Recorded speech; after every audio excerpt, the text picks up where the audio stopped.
I call the Chancellor, Rishi Sunak, to make the statement. Says the Exchequer.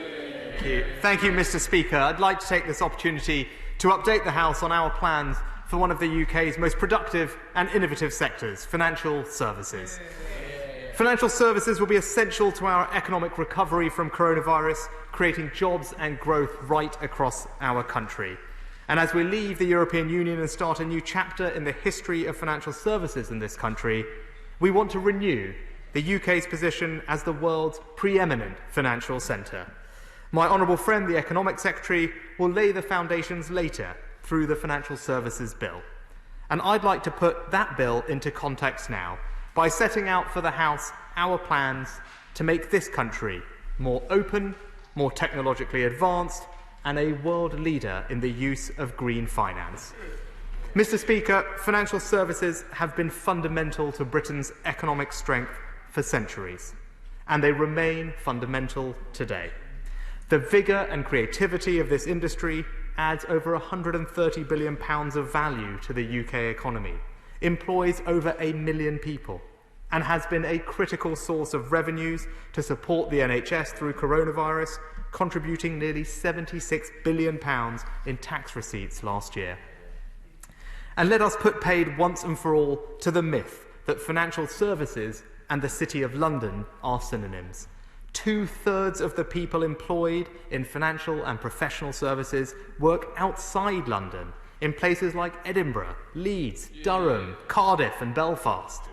And around half of all financial services exports come from outside London too, with the North and Midlands alone exporting as much as the entire financial services industry of France. Mr. Speaker, this is the start of a new chapter for financial services. The industry is better regulated, better capitalised, and more resilient than in 2008. Coronavirus has reminded us financial services are essential services, and the whole House will share my gratitude to the people keeping their local bank branches open, supporting vulnerable customers, and working at extraordinary pace to deliver over £60 billion of new loan schemes, reminding us that this industry is at its best when it puts the interest of consumers first. And as we leave the European Union, we have an opportunity to set out a new vision for this sector. A vision based not on a race to the bottom, but for a financial services industry that is open, is innovative, and leads the world in the use of green finance.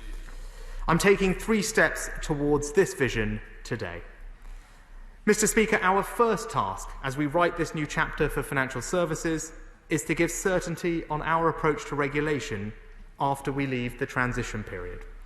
One of the central mechanisms for managing our cross-border financial services activity with the EU and beyond is equivalence. I remain firmly of the view that it is in both the UK and EU's interest to reach a comprehensive set of mutual decisions on equivalence. Throughout, our ambition has been to manage these cooperatively with the EU. But it is now clear that there are many areas where the EU is simply not prepared to even assess the UK. So we need to now decide on how best to proceed. Of course, we will always want a constructive and engaged relationship with the European Union. But after 4 years, I think it is time for us to move forward as a country and do what's right for the UK.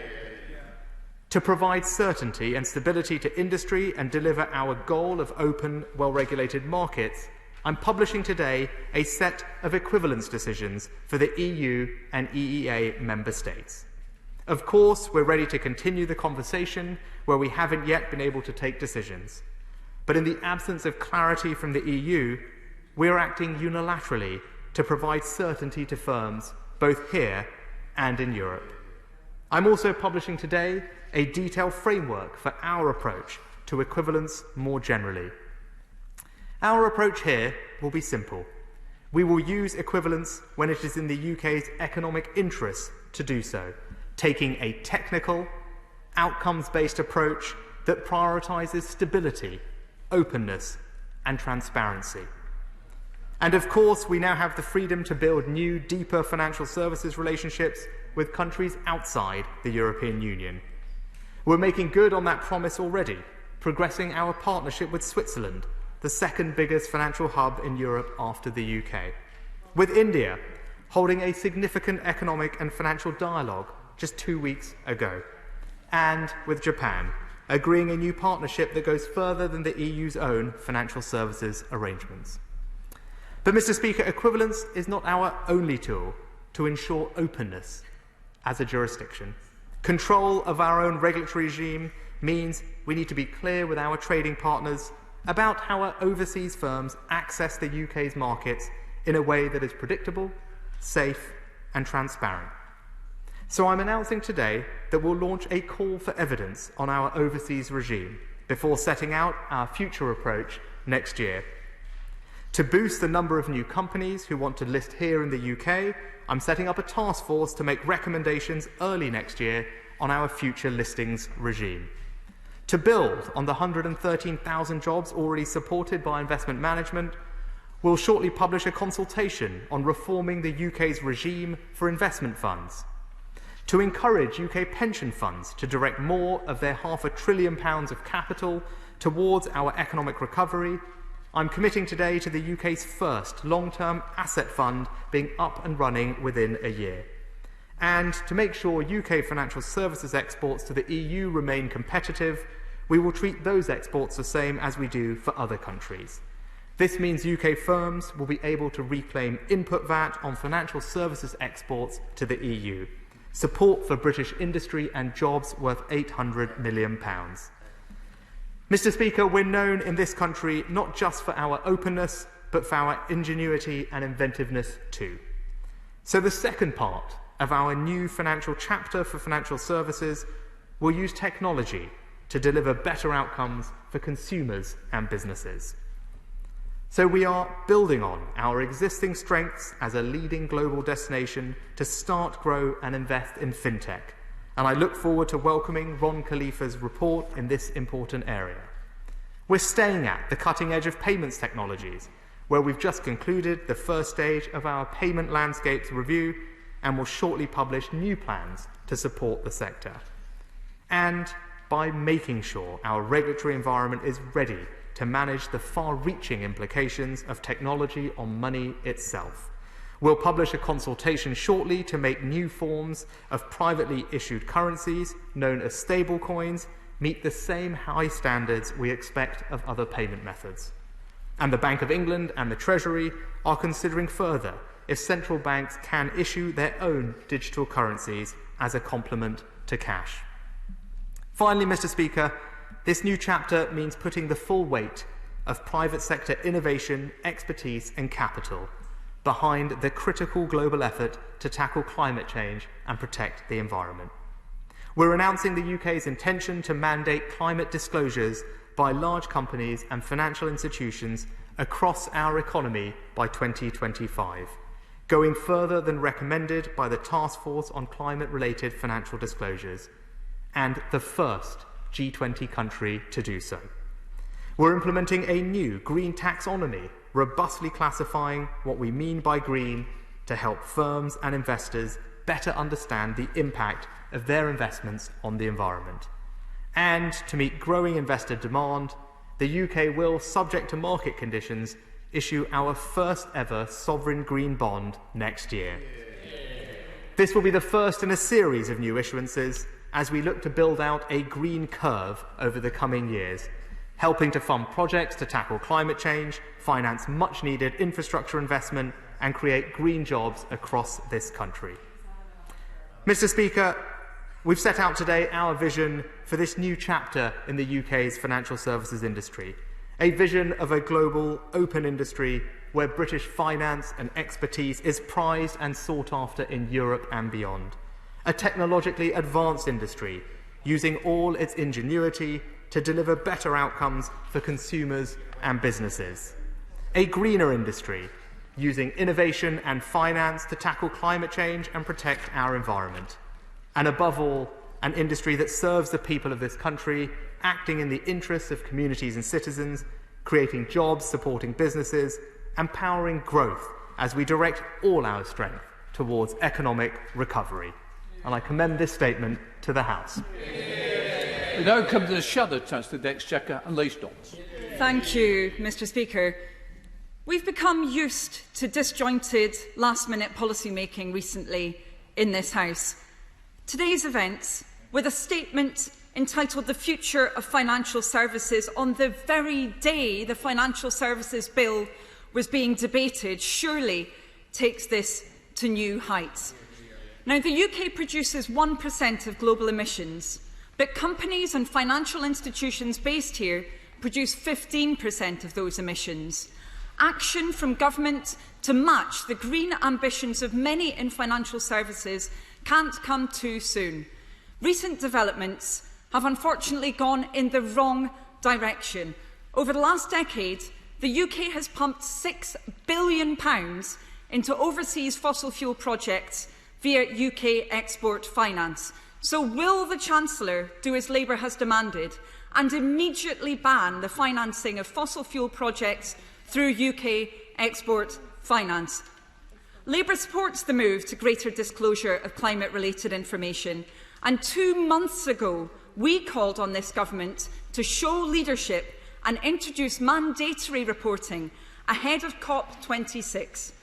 The Chancellor's announcement and that of the FCA this morning are positive, but they're only relating to a comply or explain basis, with full implementation not set for many years, not until 2025. The climate crisis demands bolder action. Will the Chancellor move to mandatory reporting in the 2021-22 reporting year? Now again, the introduction of green gilts is welcome, Mr Speaker, but these are mechanisms, not ends in themselves. They obviously depend on where the money raised is then invested.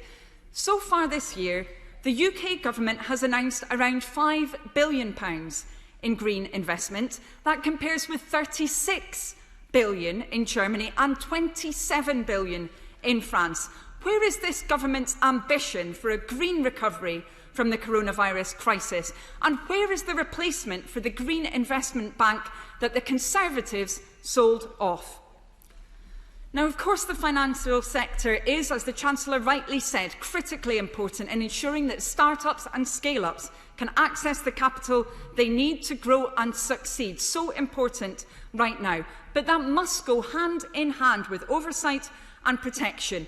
The drive to encourage more tech companies to list on our stock exchange can't come at the expense of corporate responsibility. So what will he do to ensure the long-term health of British companies and the protection of British investors?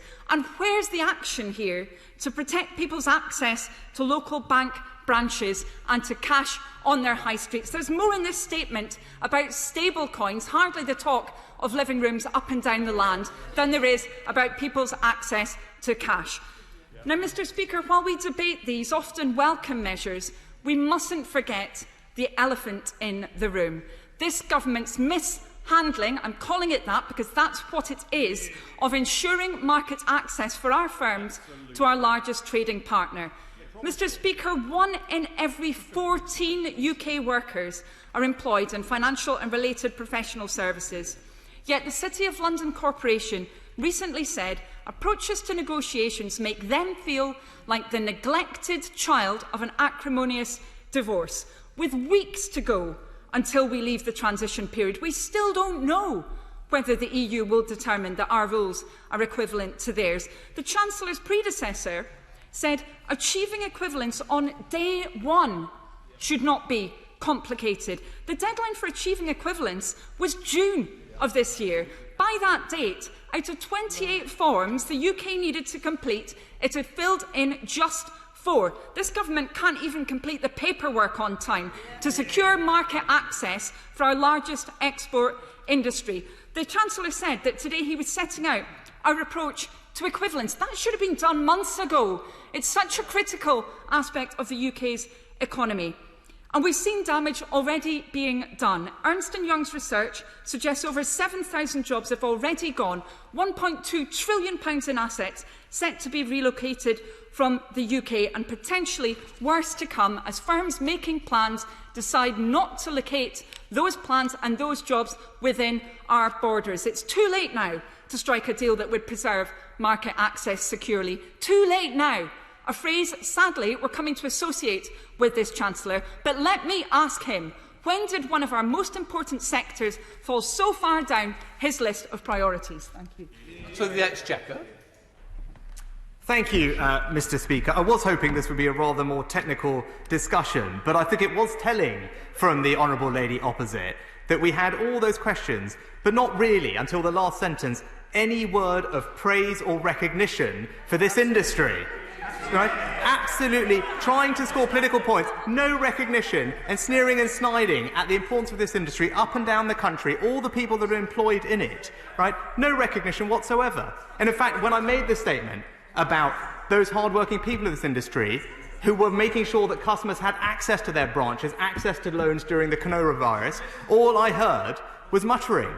That isn't the right praise for the people in this industry, because they have been working very hard, and it is appropriate that they get the recognition that they deserve from that, and they will get that from this government. To return to her substantive question, she asked about the TCFD disclosures, Mr. Speaker. She asked about Comply and Explain. Indeed, Comply and Explain is the approach that others have taken.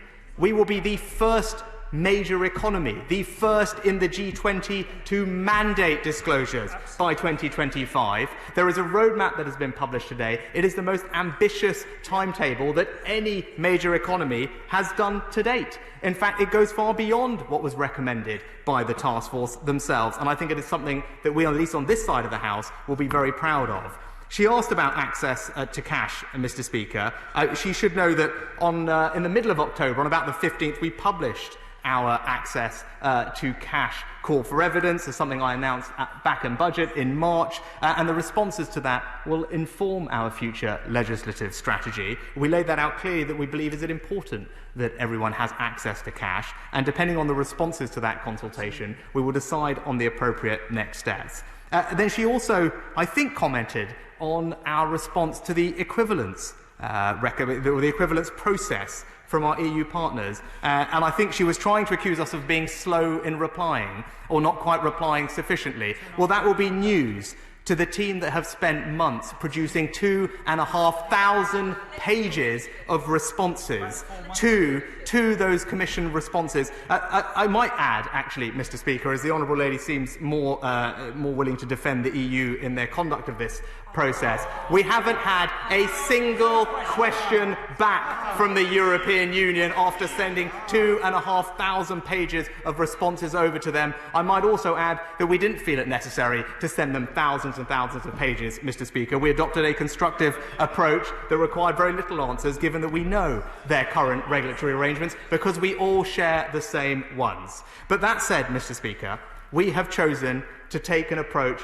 that does prioritise financial services. Rather than wait, we have acted unilaterally to provide certainty to our financial services firms, to enshrine our reputation as a place where global firms can come and do business, because this will always be the most open, the most competitive and the most innovative place to do financial services anywhere in the world. We have two withdrawn, so I'm coming to Alison Thulis, the SNP spokesperson. Thank you, Mr. Speaker. I may just start by picking the Chancellor up on one particular thing that he said to the Shadow Chancellor, that he was expecting a technical discussion. Well, a technical discussion might have been possible if we hadn't received a heavily redacted statement at 1 minute to 4, which is disgraceful and disrespectful to this side of the House. And he does it time and time again, Mr. Speaker, and it's just not on. Mr. Speaker, financial services are of huge importance to Scotland, and I know the Chancellor didn't mention Glasgow, where we have the huge Barclays complex coming out of the ground, as a sign of confidence in the Scottish economy. And it is not uncommon that financial services companies have been planning on moving their assets from London to elsewhere in the UK, and he really needs to get behind that. Things have to be moved out of the City of London right across these islands, because these jobs are important, good quality jobs. But this year, coronavirus has overtaken Brexit for financial services in terms of focus and capacity, and as a consequence, there's been a significantly reduced bandwidth for people working in financial service companies to prepare for the disastrous consequences of Brexit. So can the Chancellor tell us how you will support companies across the line in their preparations, particularly when we don't know what we're preparing for, when details of the relationship with Europe are quite so scarce, because we still don't know what that relationship is going to look like. And given that instability and uncertainty are an anathema to the financial sector, can the government provide any clarity for what people ought to be preparing for in only a few short weeks' time? We welcome the introduction of green gilts. It's something that the Treasury Select Committee has been looking at, and 16 other countries, including Germany and Sweden, have done that. But can he tell us how this will impact in Scotland, what discussions he's been having with the Scottish Government on this, and how will he ensure that Scotland gets its fair share of any investment to come? And will the UK Government take this opportunity with new financial powers to back the transition to a low-carbon future, to accelerate its net zero targets and to match the Scottish Government's ambitious commitments? Mr Speaker, equivalence is a point in time, and as the UK diverges, there is a huge risk to our access to European markets. As the ABI have pointed out, equivalence has been used in the past as a political weapon. So how does he plan to mitigate this in the future? And lastly, the Government must put its own house in order on green issues. It must work. The Treasury has a good opportunity to work across different government departments to ensure that all government departments, such as UK Export Finance has been mentioned, that they are all making their contribution to a greener future, and that he must take this seriously right across different departments if he's going to come to COP26 in Glasgow next year with anything worth the candle. Thank you. Mr Speaker, the Honourable Lady talked about moving jobs out of London. I think the good point to acknowledge that it already is the case that the majority of financial and professional services jobs are already out of London, 2/3, and I completely agree with her. Scotland has a proud heritage in financial services, and long may that continue. With regard to providing certainty for firms and the support given to them, she will be aware that we already put in place a temporary permissions regime some time ago that provided that certainty to overseas firms needing to continue operating here after we leave the transitions period. They've known about that for a while, and it has been warmly welcomed. With regard to specific financial support, I would point her to the announcements on input VAT, which will ensure that UK exports of financial services to the EU are not at a competitive disadvantage. Those firms will be able to reclaim input VAT, which will be worth several £100 million in benefit to those wherever they might be in the UK. She asked, I think, also about the ABI. I think they will warmly welcome the review that we have put in place on Solvency II.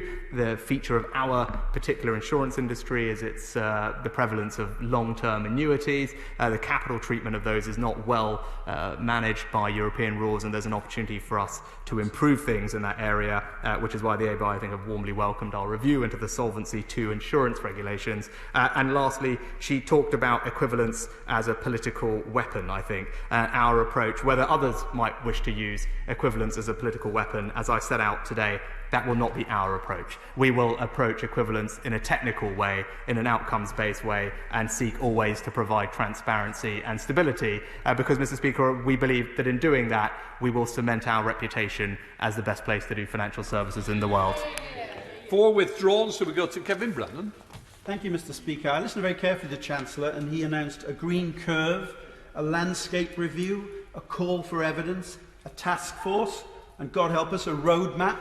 Where's the bold action that's really needed on green jobs and on green finance? What people want is not technical discussion, but the sort of initiative that will allow things like the Swansea Bay tidal lagoon to actually be developed. Is he just paralysed by Treasury orthodoxy, which killed that key green project? Chancellor of the Exchequer.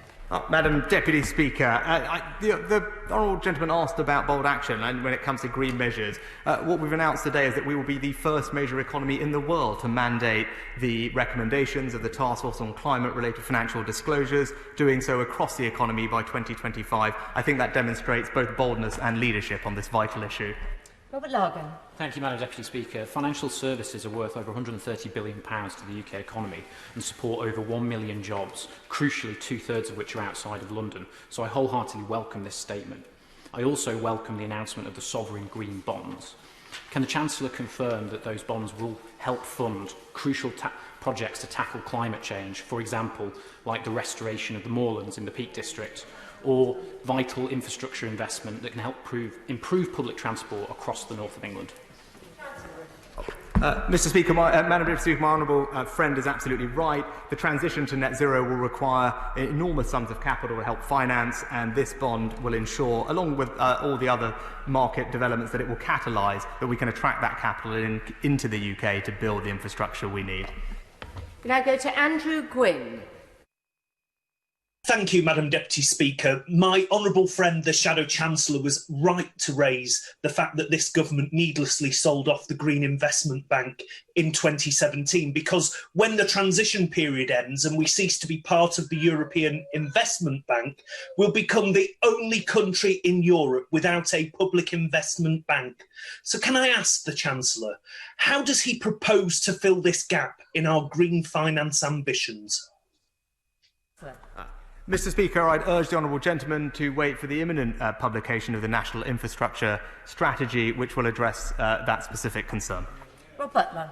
Thank you, Madam Deputy Speaker. Can I warmly welcome the announcement of a sovereign green bond, and may I congratulate my honourable friend for Grantham and Stamford for his tireless campaigning on this issue.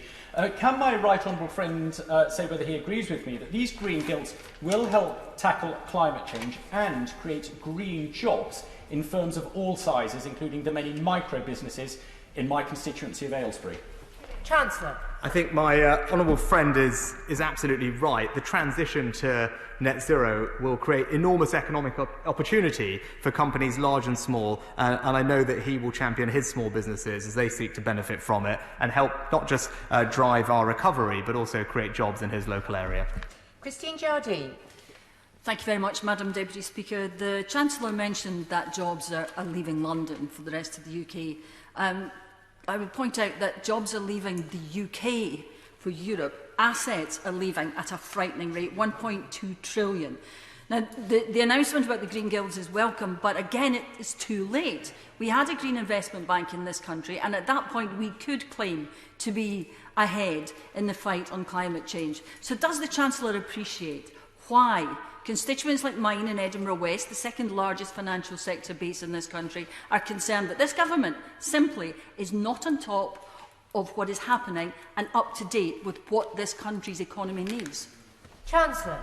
Well, Madam Deputy Speaker, what the financial services sector needs is a vision for the future that will ensure that we remain the most competitive place to do financial services in the world. And the announcements that we've made today will ensure that that becomes a reality. Number 10 withdrawn. So, Jim Shannon. Thank you, Madam Deputy Speaker. Can I thank the Chancellor for his statement and for bringing very often to this chamber some good news.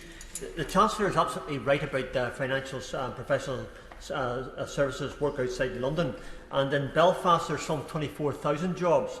They're playing a very significant and key role. So therefore, all of the United Kingdom of Great Britain and Northern Ireland benefits, bearing in mind the need for SMEs to export their products and services to the global economy. And for that to happen and take place, the financial services and banks must be regulated by the FCA in a more efficient way. Could I ask the Chancellor to outline how this can be done and how it can be better achieved? Thank you. Chancellor. Well, I point the honourable gentleman to the Phase 2 consultation that's currently outstanding of our future regulatory framework review, Madam Deputy Speaker, and the key purpose of that review is to ensure our regulatory regime, after we leave the transition period, is fit for purpose, and will take into account a wide range of inputs from stakeholders, and I'd urge him and his small businesses to feed into it. Sir Robert Neal. Thank you very much, Madam Deputy Speaker. I particularly welcome the Chancellor's recognition that not only are financial services critical to our national interest, but they're also critical to the long-term funding of our public services.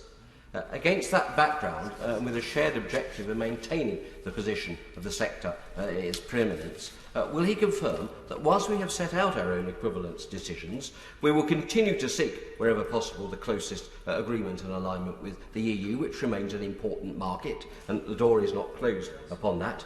And secondly, that as we develop the very welcome proposals for a new regime for listings, and a new regime to deal with the investment funds, and also with the overseas persons regime, he will not hesitate to draw on the very real expertise that exists, particularly in the City but elsewhere, for example through the International Regulatory Strategy Group and the Financial Markets Law Committee. Chancellor. My honourable friend has long been a fantastic champion and advocate for this sector, and he's right to be so. And I agree with him about the importance of making sure that our listings regime is as competitive as it can be to make sure that we attract companies to list here in London. I look forward to getting input from him and the bodies he mentioned in the forthcoming review that we have commissioned. Now go to Joanna Cherry. Thank you, Madam Deputy Speaker. But wouldn't the UK government be in a better position to deploy these bonds if it hadn't flogged off the Green Investment Bank, headquartered in my Edinburgh South West constituency? And will you consider passing these bond issuing powers to the devolved governments so they can be put to best effect in facilitating low carbon developments across the United Kingdom? Chancellor. Madam Deputy Speaker, I think sovereign gilt issues will remain a reserved competency, but I think what's clear is by creating a sovereign green bond market, one of our hopes is that will then catalyse a domestic green bond market. We've seen that elsewhere. It provides a benchmark for private companies to issue private green credit on, and hopefully that will provide more capital for more companies in every part of the UK. Now go to Nigel Mills. Can I thank him for his statement and ask him if he would agree that our financial system should also be the cleanest in the world and free from dirty, criminal and corrupt money? And will he therefore look further at the idea of making it a failure to prevent economic crime right across our financial sector? Chancellor. Well, my honourable friend has rightly focused on this issue for as long as I've been in this House, and rightly so. He will know that we passed the Sanctions and Anti-Money Laundering Act just the year before last, but also in budget we consulted and said we would on an economic crime levy that we will introduce, which will provide additional funds to combat the scourge of crime in our financial system, and there will be further measures which my honourable friend, the Economic Secretary, will be outlining around market abuse in the bill after the statement. Alison McGovern. Thank you, Madam Deputy Speaker. We don't see very much of the Chancellor of the Exchequer here in this place, and I wonder, I wonder what it could possibly be. What could it possibly be about Monday after the electoral routing over the weekend of populism in the USA that could possibly make the Chancellor of the Exchequer wants to come to the dispatch box this afternoon and speak about climate change. However, never mind the good management of his reputation, his government cannot escape the consequences of Brexit and the lack of the deal that was promised for financial services. They can't escape it, Madam Deputy Speaker. Given the shape of the UK's economy, the consequences of this will be far worse for those workers that we keep talking about in financial services outside London and in other regions. So can he confirm to me what he believes will be the relative regional impact of the current state of the Brexit negotiations, and what is his policy to stop Brexit making regional inequality even worse? Chancellor. Well, Madam Deputy Speaker, I think it wouldn't right be to give a day-by-day commentary on the current negotiations, but as we heard from the Prime Minister at the weekend, we have made significant progress. Those talks are ongoing. It's clear that a deal can be done, but that will require both sides to continue to act in a constructive way, and we remain ready to do that and are working hard at it. Nikki Aiken. Thank you, Madam Deputy Speaker, and I welcome my right honourable friend's statement. Yet another statement.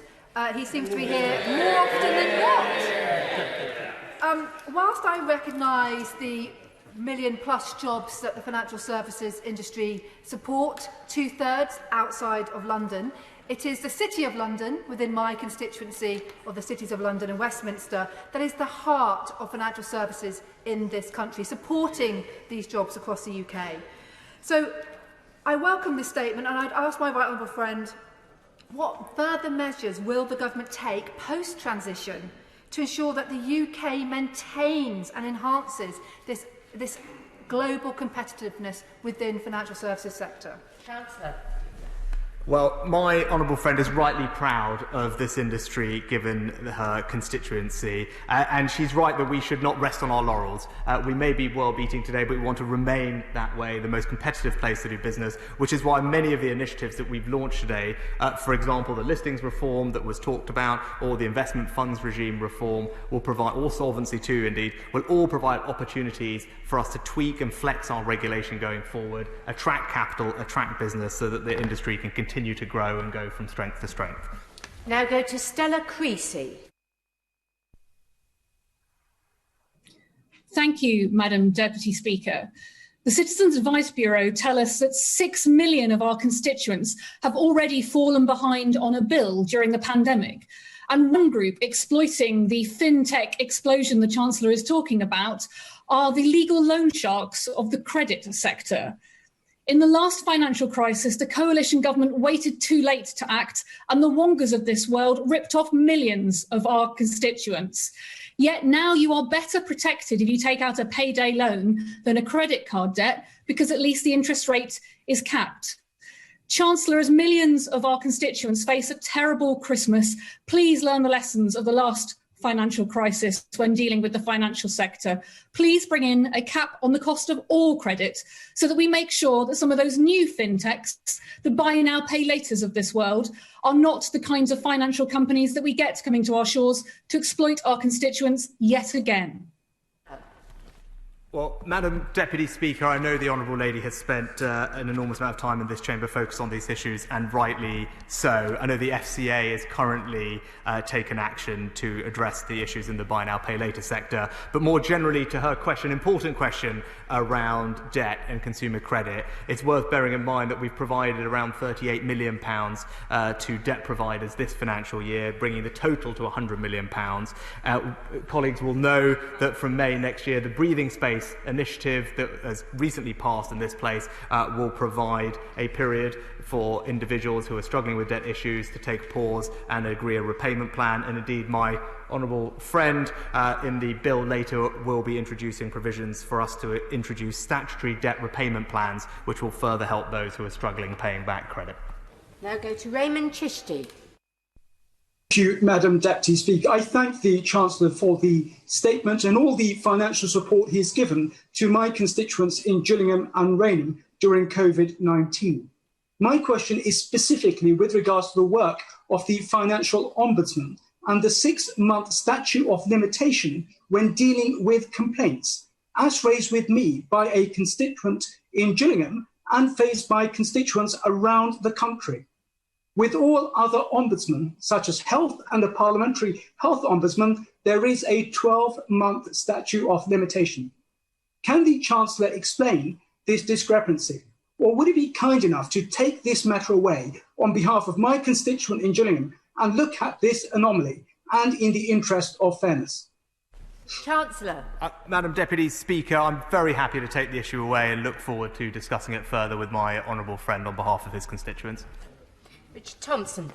Thank you, Madam Deputy Speaker. I have to say to the Chancellor that his announcement this afternoon will do little to stem the hemorrhaging of jobs and assets that we have seen since Brexit and the failure of his government's negotiations so far.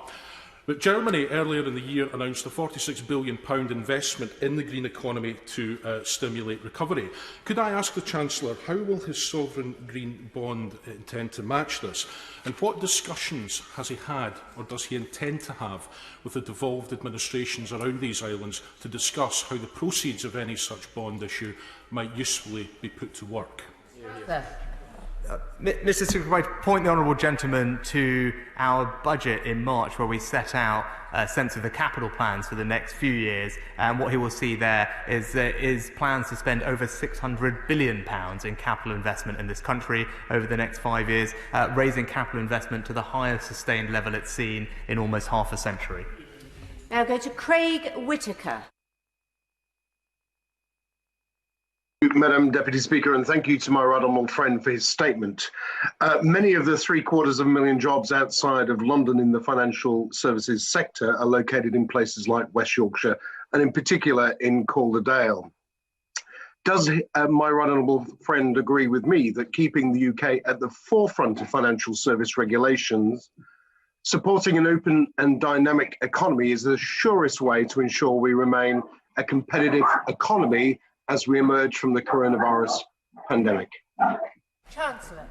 My honourable friend is absolutely right. As we seek to drive our economic recovery from coronavirus, financial services can play a key part in that. But critical in ensuring that is making sure that we remain an open and, as he said, dynamic place which adapts with what's changing, and that's indeed what all our measures today ensure will happen. Chris Bryant. The great success of the financial services industry in this country sometimes means that it's also vulnerable to threats from other people around the world who want to launder money through the British system.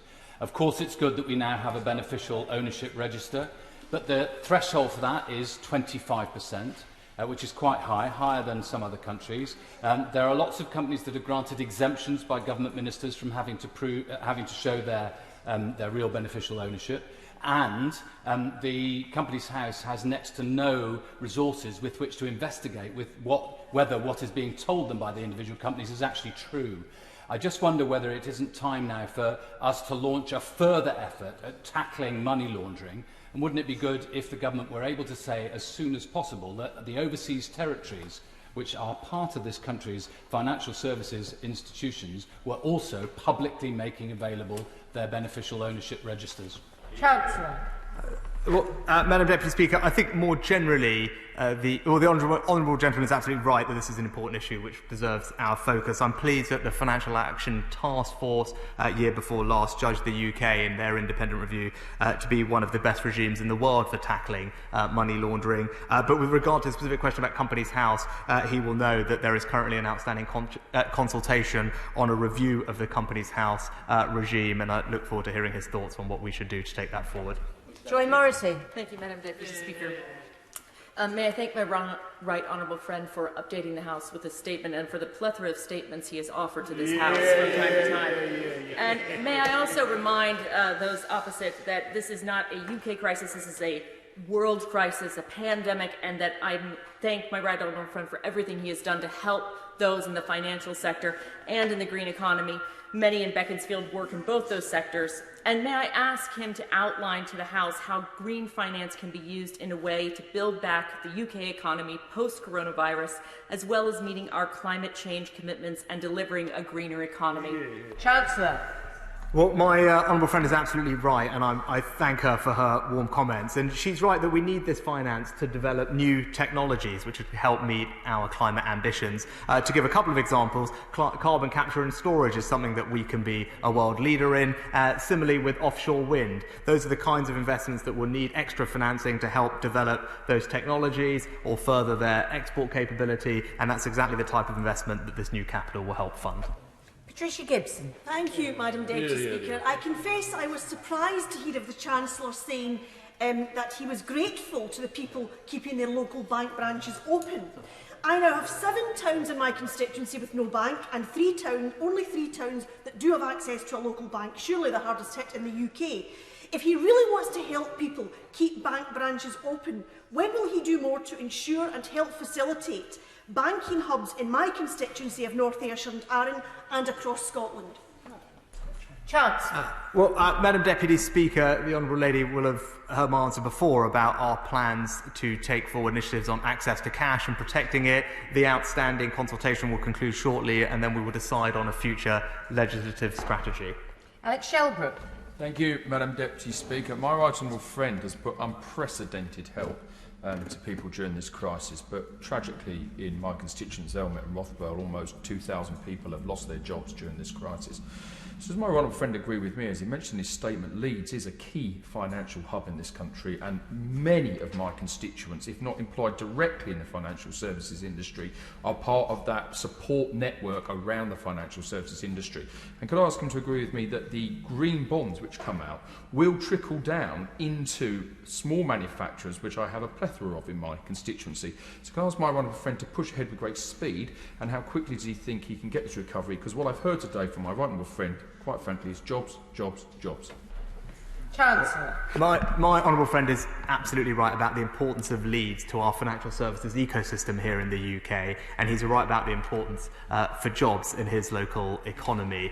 What I can tell him is we're keen to see the industry prosper across the country and his constituency and elsewhere. One of the things that might be of interest to his constituents is the review we are launching of the UK funds regime, which will very specifically consider whether and how fund domicile activity could be focused in specific UK areas to support our levelling up agenda. I look forward to getting his contributions to that, and I know that his industry will continue to go locally from strength to strength. Charlotte Nichols. Thank you, Madam Deputy Speaker. The pandemic has accelerated the decline in the use of cash in the country, but there are still 8 million people who say that it is an economic necessity, and many others who are employed in the cash industry, including in Warrington North. According to the National Audit Office, the Bank of England does not know the whereabouts of around 2/3 of note currency, about £50 billion, which may be in the shadow economy. Doesn't this show the need for a comprehensive plan for cash? Chancellor. Well, Madam Deputy Speaker, my honourable friend, the Economic Secretary, is absolutely abreast of this issue and has been for a while, which is why we have a strategy around protecting access to cash. We announced an intention to consult and potentially legislate at budget. The consultation is outstanding. I'd very much welcome her comments because she is right. Although the economy is transitioning in a digital way, we do need to protect access to cash for those who need it. Now go to Andrew Griffith. Madam Deputy Speaker, may I congratulate my right honourable friend on becoming the climate change Chancellor? And would he agree with me that private sector businesses and investors are fundamental to achieving our target of net zero? Only they have the capacity to innovate, to make changes in the supply chain, and to generate the prosperity that are going to make the choices we make as consumers and citizens much easier to accomplish. Chancellor. Well, as my honourable friend knows well from his own private sector experience, we absolutely need to attract private capital alongside public capital to deliver on all our ambitions, which is why a sovereign bond is so important, Madam Deputy Speaker, because it can also help catalyse a domestic private sector industry for corporates and other institutions to issue on the back of the government issuance. All of that will leverage private sector capital and expertise to build the infrastructure that we need. Now go to Geraint Davis. Madam Deputy Speaker, talking of private capital, Barclays has moved €200 billion out of the UK, 3,000 per person. JP Morgan has moved €200 billion out of the UK. HSBC has moved 1,000 jobs to Paris.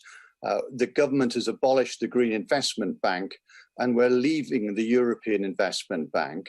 So if the Chancellor is serious about investment in green infrastructure, will he take a look at the Development Bank of Wales as a mechanism for focusing in on green infrastructure in a knowledgeable way, like the Swansea Bay Tidal Lagoon, so that taxpayers' money can be deployed effectively to both grow and green our economy?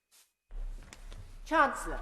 Well, Madam Deputy Speaker, we did last year actually have the Infrastructure Financing Review, which contemplated these specific questions. We will issue a response alongside the National Infrastructure Strategy, which I think will adequately address the honourable gentleman's questions. James Davis. Thank you, Madam Deputy Speaker. I very much welcome my right honourable friend's statement today, particularly in terms of the issuing of green gilts.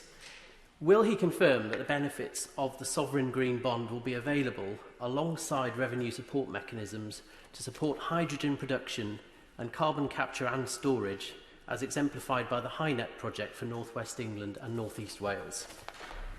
Chancellor. Well, Madam Deputy Speaker, without commenting on specific projects, I think my honourable friend is right to highlight some of the areas of interest to the government.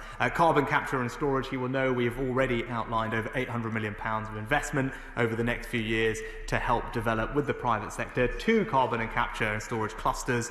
This is something that the UK can be world leading on. It's important that we move quickly. Now go to Dame Diana Johnson.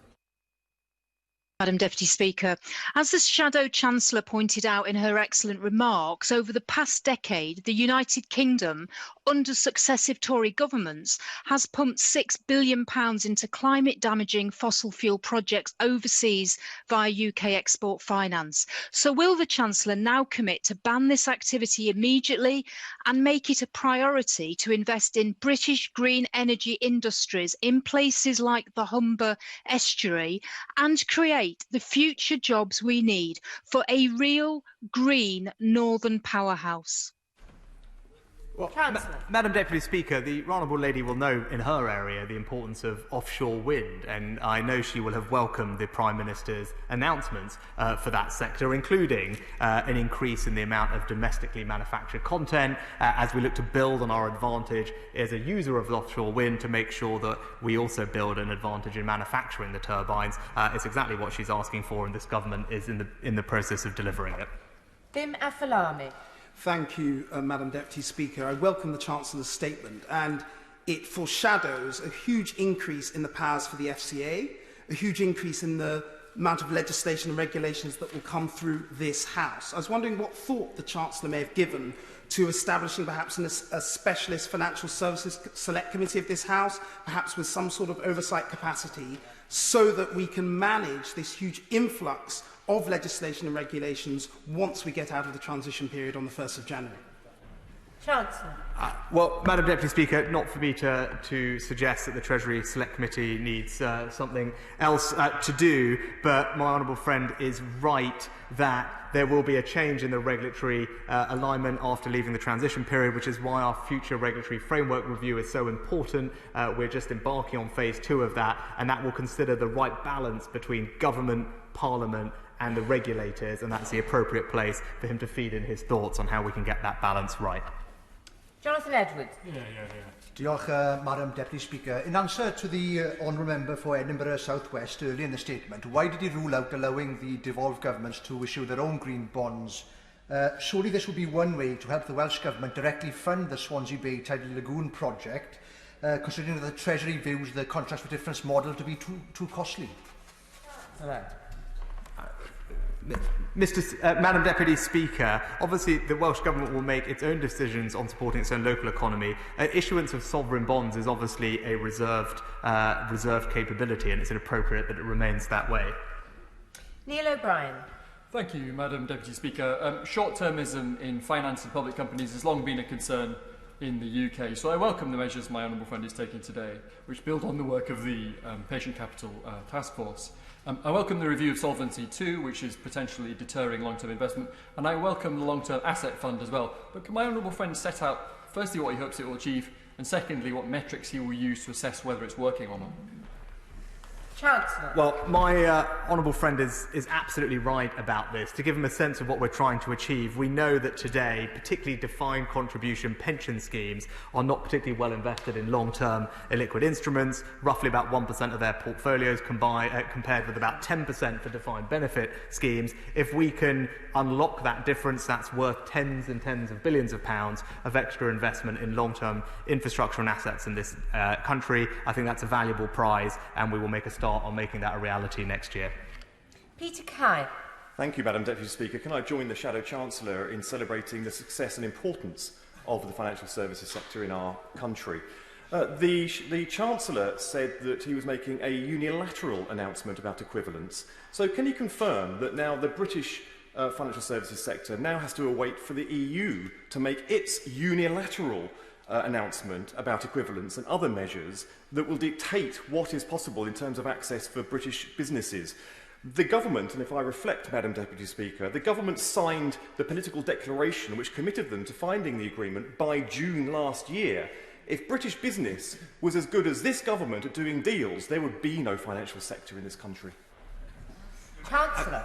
Madam Deputy Speaker, I'll help clear up for the honourable gentleman. There are a set of decisions that we can make unilaterally. There are others that we can't because the nature of the decision requires mutual collaboration between us and the other partner. So we have obviously refrained from making those decisions, and we've also refrained from making decisions where it would be in our economic, not in our economic self-interest to do so. But we remain and we stand ready to talk constructively and cooperatively with our European partners and reach agreement on the remaining outstanding decisions. We now go to Mrs Heather Wheeler. Thank you very much, Madam Deputy Speaker. I thank my right honourable friend for his statement. I strongly welcome the new sovereign green bond, an idea of a new bond that I've been promoting for many months, especially in the Far East. But can my right honourable friend explain how he will ensure that projects are actually invested in suitable projects? Madam Deputy Speaker, I pay tribute to my honourable friend's campaigning on this important issue, and she asked the right question to make sure that the money is going to where we want it. I can give her the reassurance that we will be using the use of proceeds structure along with the principles from the International Capital Markets Association. This is the most widely used and recognised structure in the ESG investing space, and it is the structure that is used by pretty much all other sovereign issuers and will ensure the money raised goes to where it is required and deserves to go. Mike Amesbury. Thank you, Madam Deputy Speaker. Credit unions have been a lifeline for many in local communities during this pandemic. What steps is the Chancellor taking to support credit unions and the mutual sector in terms of growth? Thank you. Well, the honourable gentleman is absolutely right about the importance of credit unions, the importance of providing credit to those who need it. My honourable friend, the Economic Secretary, recently hosted a roundtable to make sure that the industry is getting the support that it requires. 36 withdrawn, so Ben Lake. Diolch, Madam Deputy Speaker. The announcement of a sovereign green bond is to be welcomed as an important step forward in the financing of infrastructure and industries that will be essential to achieving net zero. But can I ask the Chancellor, what sort of access will the Welsh Government have to this important source of green finance to ensure that projects and priorities which fall under its remit are adequately supported, given that he seems to have ruled out empowering the Welsh Government to issue its own green bonds?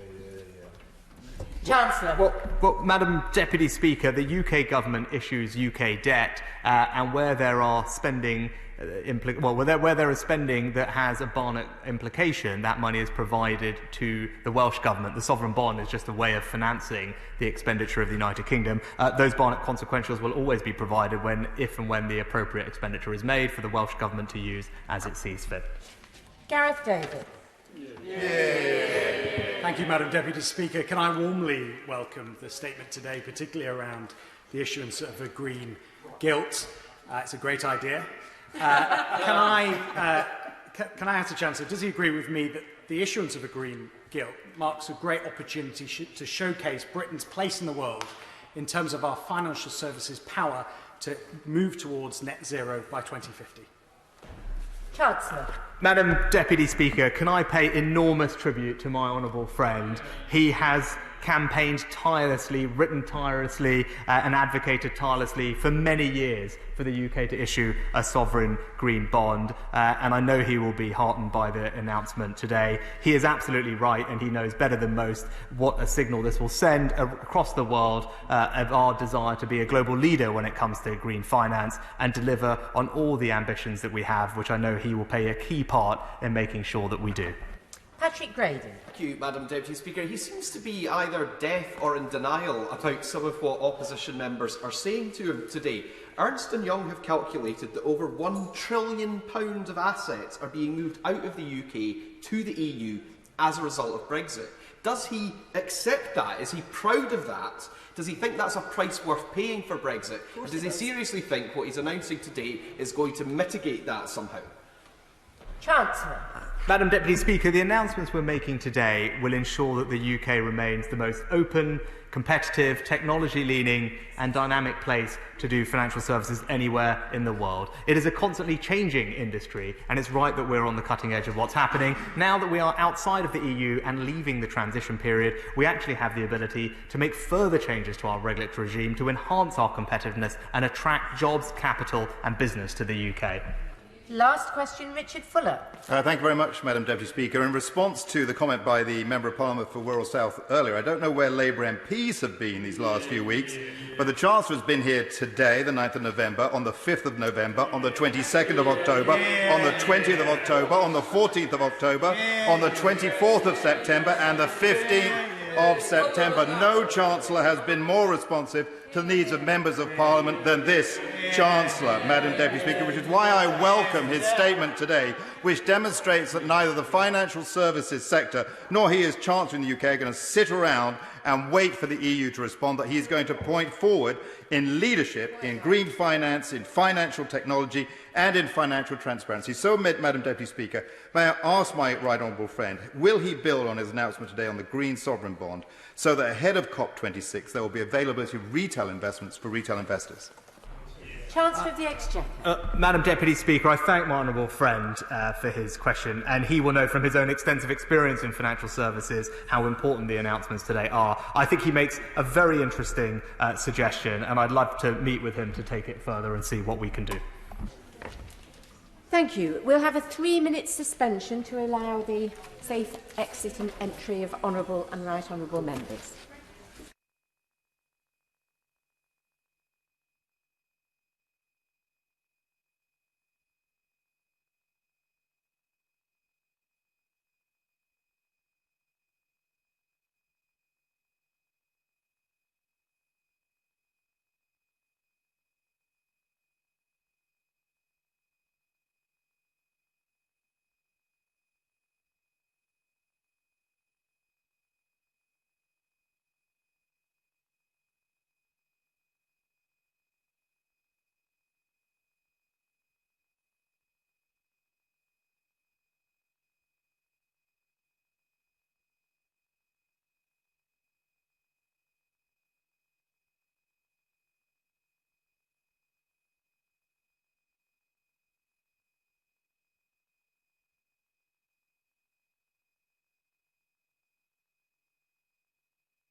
Order, order. Secretary of State Thérèse Coffey to make a statement.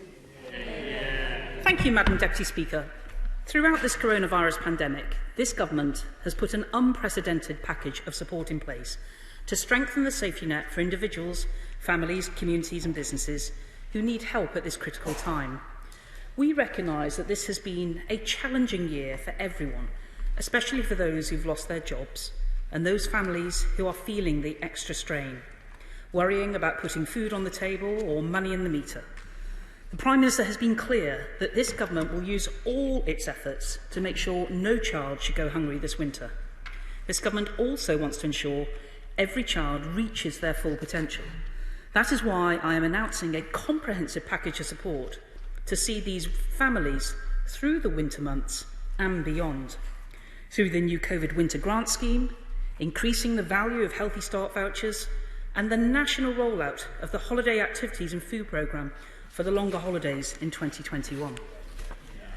With Christmas coming, we want to give disadvantaged families peace of mind and help those who need it to have food on the table and other essentials, so every child will be warm and well fed this winter. Through the COVID Winter Grant Scheme, we are delivering £170 million to local authorities in England, starting next month, to cover a period until the end of March.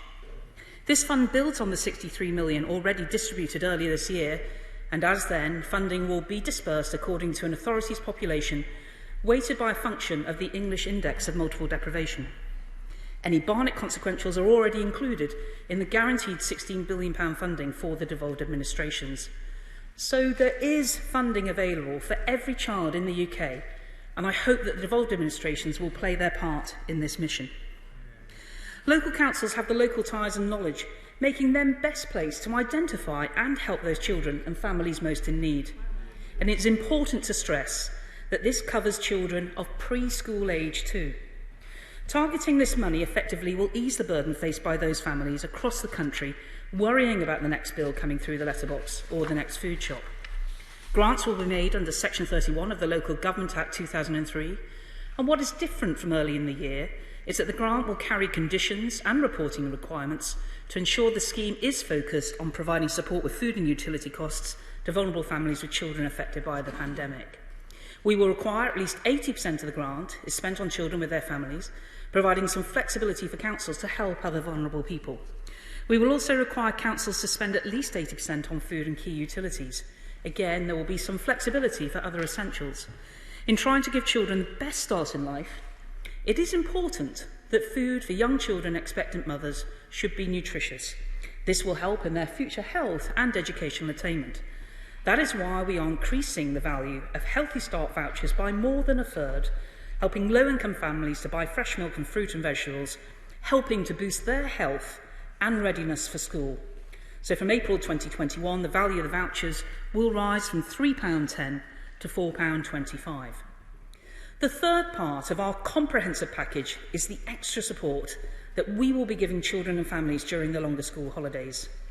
After successful pilot schemes of our Holiday Activities and Food Programme, I'm pleased to let the House know that this will be expanded and rolled out across the country, starting from Easter next year through summer and the Christmas holidays, supported by £220 million of funding. Our manifesto set out our commitment to flexible childcare, and the expansion of the Holiday Activities and Food Programme has always been part of that commitment. Building on the successful delivery of the programme over the last 3 years, we are taking the learning and expanding it across England, as we have always set out to do. And this programme is being extended to all disadvantaged children and offers that vital connection for children during the longer school holidays of enriching activities like arts and sport, which will help them perform better in school, as well as a free nutritious meal while they are there. In May, the government provided £16 million to charities to provide food for those struggling due to the immediate impacts of the pandemic. I can today announce we will match this figure again, making a further £16 million available to fund local charities through well-established networks and provide immediate support to frontline food aid charities who have a vital role to play in supporting people of all ages. This package, taken as a whole, will make a big difference to families and children throughout the country as we continue to fight this virus. Madam Deputy Speaker, we are taking a long-term, holistic approach to ensure that we look at health, education and hunger in the round, not just over the Christmas period, but throughout the winter and beyond. And this is not just about responding to the pressures of winter and COVID, but about rolling out further the Holiday Activity Fund, which is an established part of government's approach to helping children reach their full potential.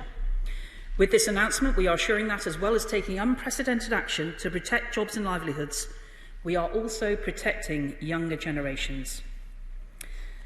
We are living under extraordinary circumstances, which requires an extraordinary response. But I'm steadfast in taking action to support all children to fulfil their potential long after we have beaten this pandemic. Social justice has been at the heart of every decision that this compassionate Conservative government has made, whether that be protecting over 12 million jobs through our income support schemes, injecting over £9 billion into the welfare system, or providing over 4 million food boxes to those shielding. And this is yet another example of how the government has supported people throughout the pandemic, and I commend this statement to the House. Shadow Secretary of State Jonathan Reynolds. Thank you, Madam Deputy Speaker, and can I thank the Secretary of State for advance sight of her statement today. Madam Deputy Speaker, the opposition welcomes any move that will stop children going hungry over the tough months that lie ahead. And I would hope that statement would be true of everyone elected to this Parliament.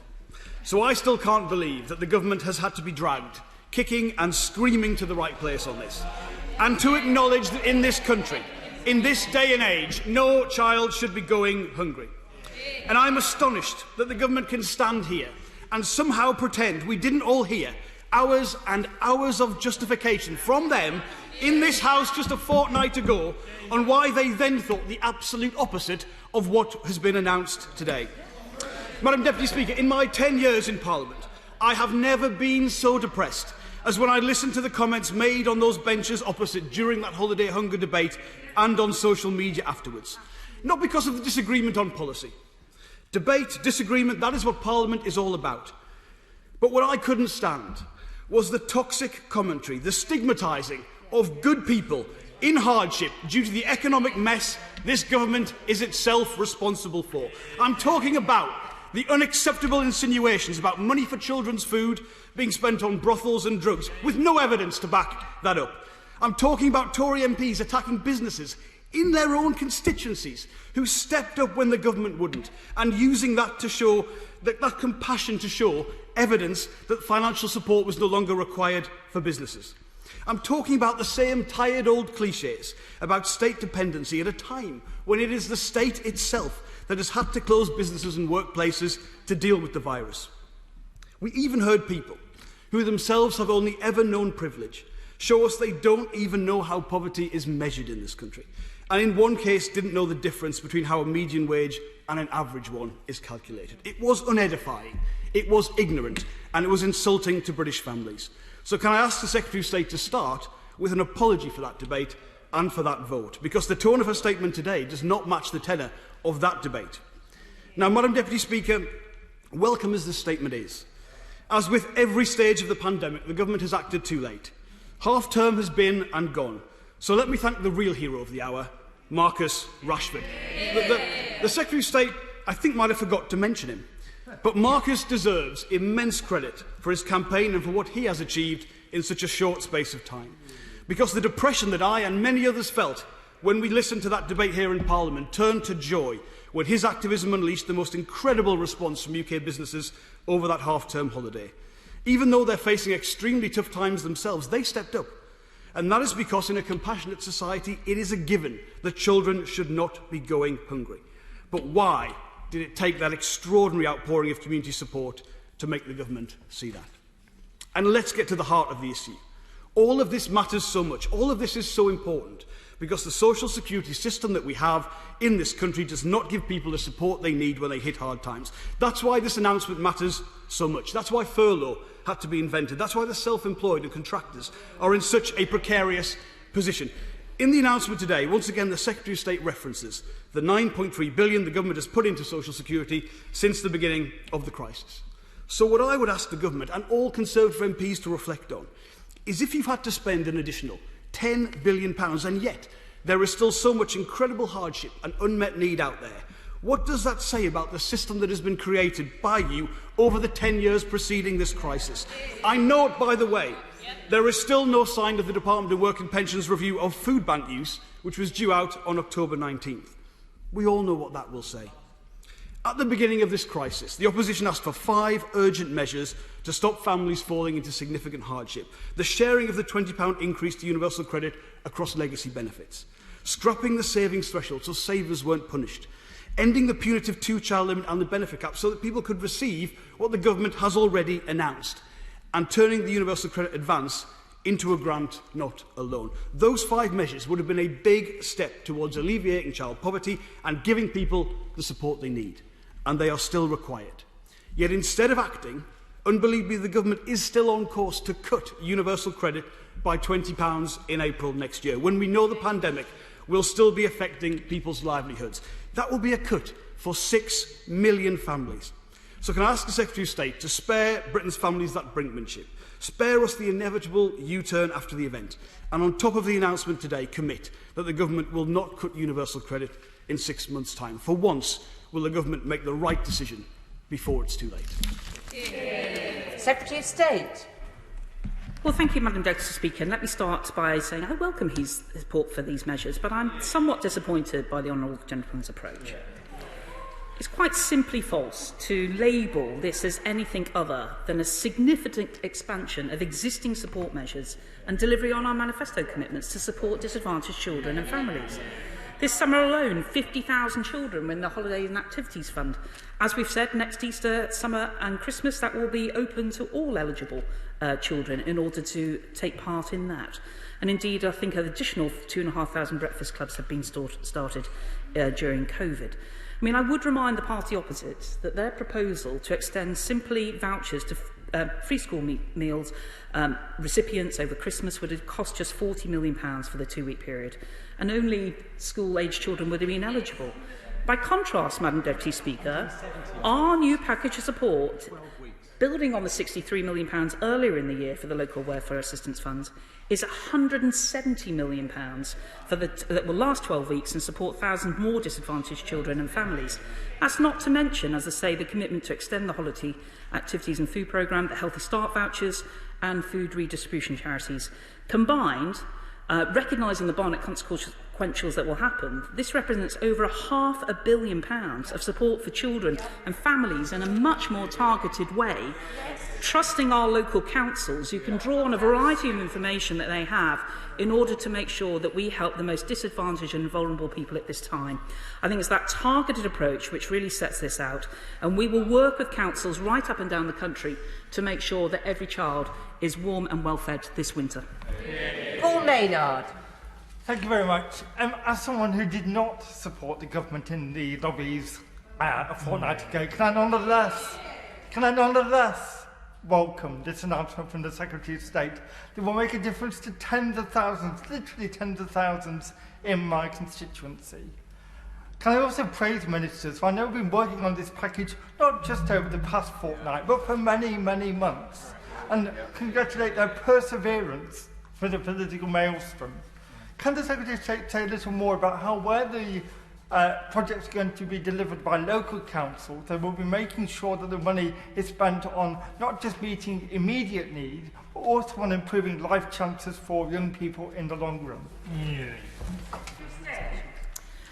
Well, I thank my honourable friend for that, and I'm conscious that that we wanted to make sure that this was a comprehensive package, and we actually referred to that, I think, in our debate a couple of weeks ago, that we wanted to make sure there was targeted intervention. He's right that as a government, we want to make sure that every child can fulfil their potential. I hope that through the schemes that we've announced today, the extended funding and the extended coverage, he'll recognise that that is probably one of the most important things that we can do to really make a difference to a young child's future life. We now go to the SNP spokesperson, Neil Gray.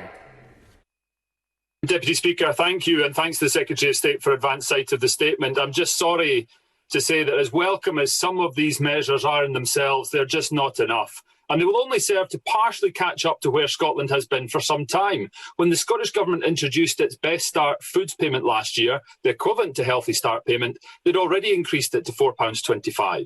The Scottish Government have also gone beyond its £70 million food fund commitment and made over £130 million available to tackle food insecurity caused by the pandemic.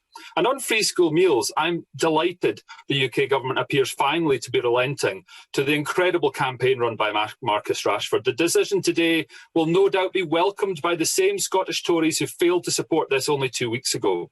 But the UK Government is only starting to give free school meals in the holidays from next year, while the Scottish Government committed last month to making £10 million available to extend free school meals into these Christmas holidays and into Easter.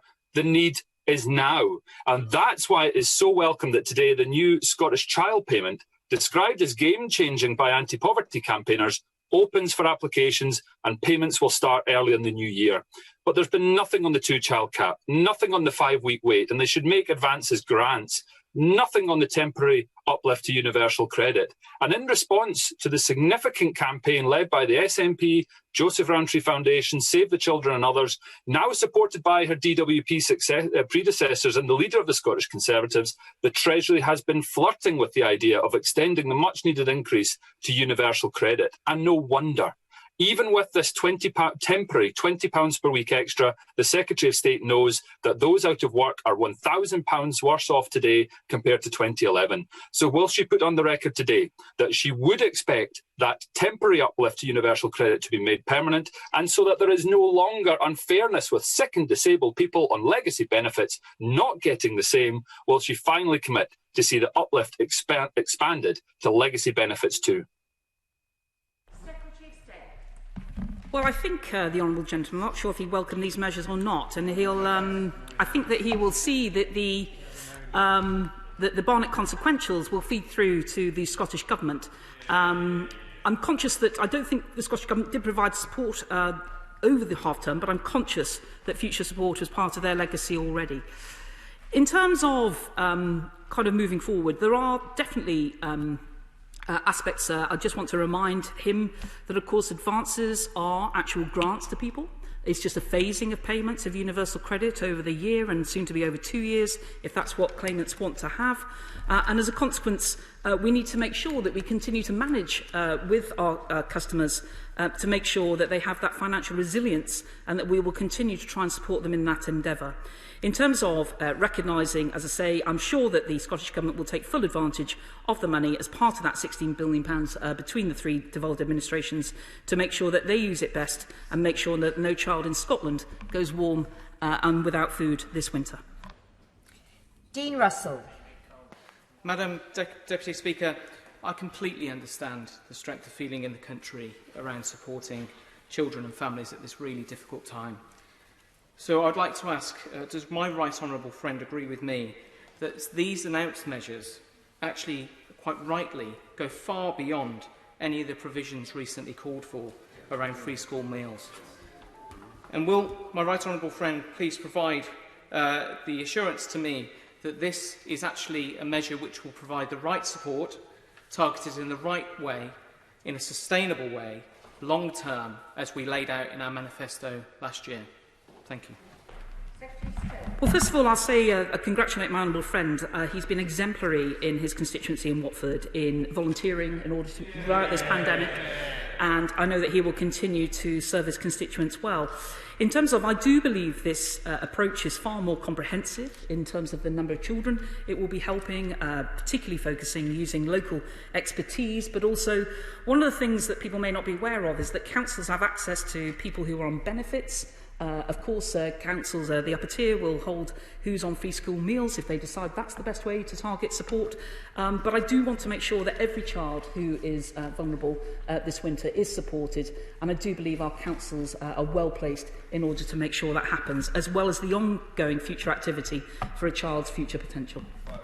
Stephen Timms. Thank you, Madam Deputy Speaker. I do hope the Secretary of State will have the good grace to acknowledge and thank Marcus Rashford for his campaign, as I certainly do, and I welcome the additional support she's announced today. Can she outline to us how the funding is going to be allocated between all the local authorities in England? What will the basis for that allocation be? I welcome her reference to funding available for every child in the UK. So will she confirm that families with no recourse to public funds will be eligible for help from the funding she's announced today? Well, I'd like to thank the Chairman of the Select Committee. In answer to one of his questions, it's the same approach that was taken earlier in the year to use population with a deprivation a multiple deprivation index. I think there should be a letter going out to colleagues today which should set out the amount of money that every council gets, but candidly take the amount that was distributed earlier in the year, which was intended to spread over 3 months from the beginning of August, divide that by 63 and multiply by 170. Madam Deputy Speaker, yes, of course I congratulate Marcus Rashford. He has shown his passion. He has shown his passion for wanting to make sure that no child goes hungry. That's a passion I share. I think it's a passion that everybody in this House shares.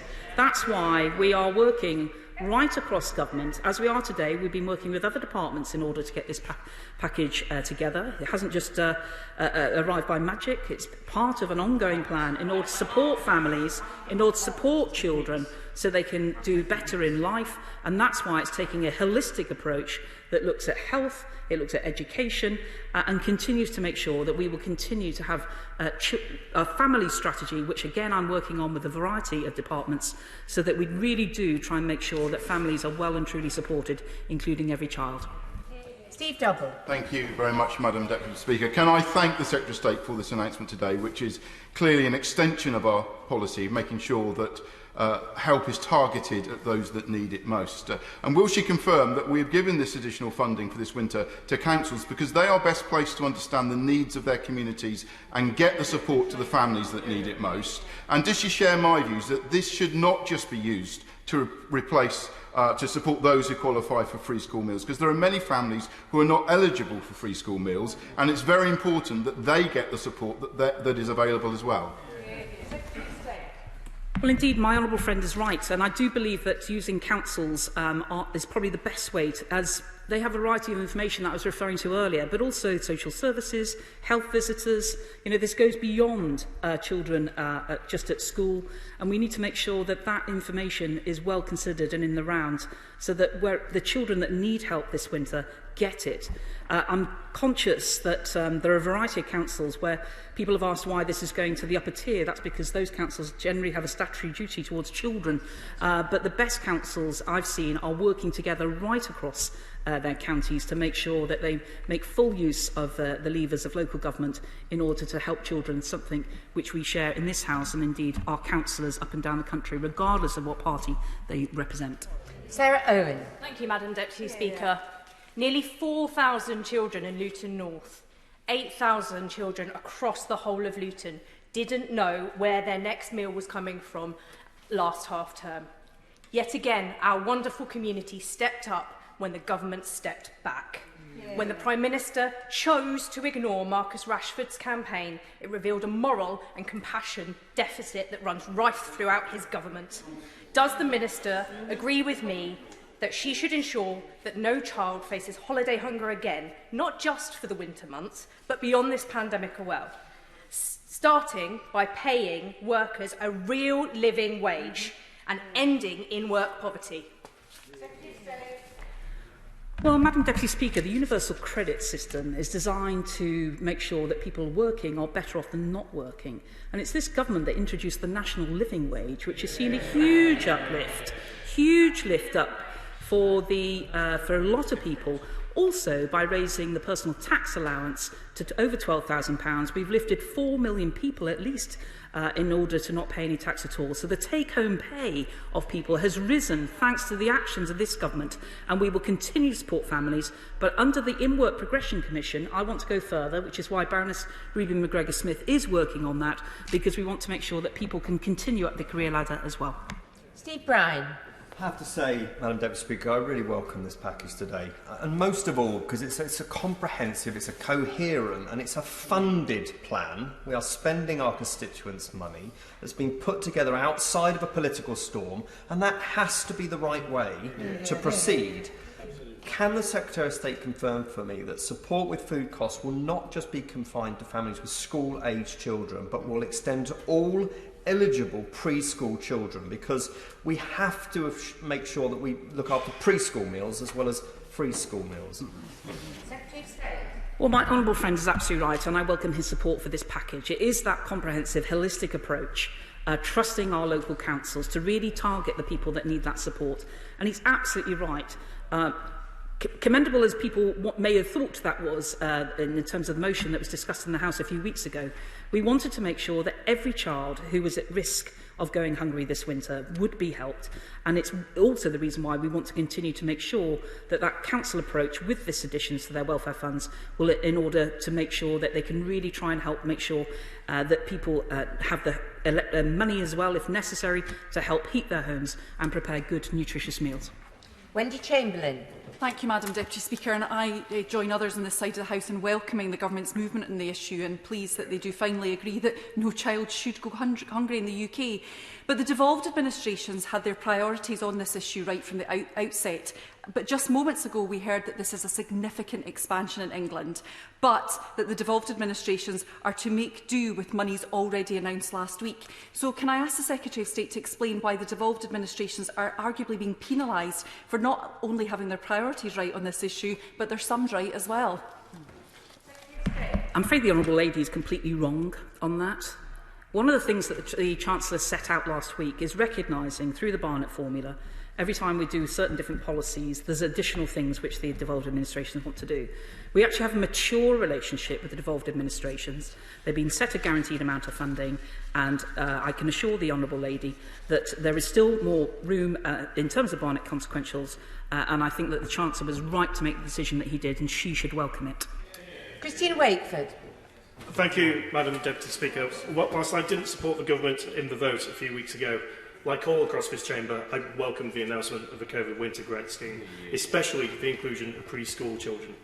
There is, however, much more that we can be doing, such as the school breakfast bill in the name of the Honourable Member for South Shields, which I do look forward to working with my right honourable friend on in achieving this. Does my right honourable friend agree that putting on enriching activities through the Holiday Activities Fund is a great way of both helping disadvantaged children and closing the attainment gap and ensuring they get a healthy meal? My honourable friend is absolutely right about the purpose of the Holiday Activities Fund. I don't want to call it a summer school because it's not, and we certainly don't want to put off children from attending if they have that idea that it may be. But in fact, it's this element of enriching activities which keeps children, when they're longer away from school than, say, a week, you start to see children kind of dropping away potentially. So it's really important that we have that engaging element where people can have fun, can enjoy that, and it's certainly the evidence, it's my understanding from my honourable friends at the DfE, shows that it will help and is helping children in making sure that we improve that educational attainment for them, which is so important to their future lives. We now go to Andrew Quinn. Thank you. I welcome the package of support for tackling child hunger over Christmas.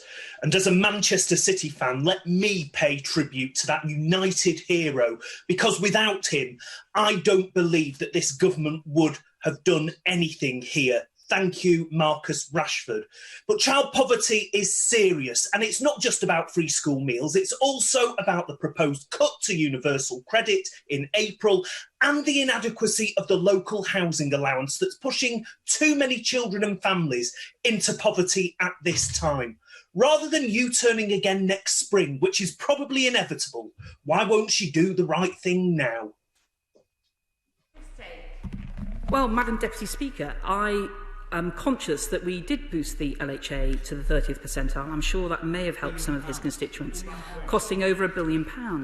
Now, one of the things that I think we do need to recognise is what we are working across government on this, is what it is that we can do to try and help reduce the cost of living. I think there's quite an interesting paper by University of Bristol which talks about the poverty premium. and half of that is energy related in terms of about £250 out of the 490 they identified. That's why I'm working with people like my honourable friend, the Children's Minister, but also the Energy Minister and a wide range of people in this government in order to tackle issues which face not only the poorest in society but of course other households as well. And we will continue to do that, and I look forward to ongoing activity in and out of this government in order to make sure that we reach as many people as possible in trying to make sure that we can make their lives better. Damien Hines. Thank you, Madam Deputy Speaker. And can I particularly welcome this very large extension of the holiday activities programme? And can my right honourable friend assure me that in rolling it out, the government will learn from some of the best deployments like Connect for Summer in Hampshire, with a focus not only on a nutritious meal, on the daily mile, on purposeful activity to address the holiday learning loss that she just alluded to, but also things like cooking from scratch workshops, first aid and whole family sessions. Well, indeed, my right honourable friend, of course, former Secretary of State in Department of Education, a notable one in that, is right to put his finger on this, that it's a comprehensive approach, and I'm aware that some of the best courses have included the whole family as well, into making sure that we can really help families build that sustainable, resilient future for them, with some basic elements as well as some really sophisticated ways to try and improve those enriching activities, which I'm sure they will enjoy. We now go to Mohammed Yassin. Thank you very much, Madam Deputy Speaker. I have received many heartfelt letters from SME directors who have received no financial assistance from the Chancellor, despite running successful businesses. Many have no idea how they will make ends meet for their families this Christmas, the families this government has forgotten about. Universal credit is not the answer. When will her government do the right thing and support these businesses through the crisis so they can be there to support the economic recovery? Well, Madam Deputy Speaker, the Chancellor has been before this House on several occasions, as have other Treasury Ministers, setting out quite how we are supporting self-employed people. I'm very conscious that there is access to help through whether it's aspects of business loans, and for those people who don't have savings that aren't business assets, they can access universal credit. But one of the things about this particular scheme is that it will be for local councils to identify and decide who is eligible for that support. I'm conscious that the Honourable Gentleman wishes to see other elements, but I think that this is a comprehensive package from which many of the people he refers to may well benefit. We now go to Robert Halfon. Madam Deputy Speaker, I strongly welcome the announcement, which I do believe shows a government committed to social justice, and I particularly welcome the Holidays Activities Programme. Will my right honourable friend give guidance to councils to ensure that accessing the £170 million COVID winter grant is as unbureaucratic as possible for families? And will she also confirm when Healthy Start vouchers will be digitised? Because we know that uptake was just over 50% in October nationally, partly due to the paper application form and voucher system. Well, certainly I welcome my right honourable friend's support for this scheme, and he will appreciate, in particular, the Holiday Activities Fund to which he refers. In terms of guidance to councils about the winter grant, I'm sure they will work with a number of the public sector organisations in their areas, including valuable knowledge from schools. In regard to the issue he raises about the Healthy Start voucher, I'm conscious that take-up is not 100%, but I will ask my honourable friend, the Secretary of State for Health, to write to him particularly about that particular issue, the Healthy Start voucher.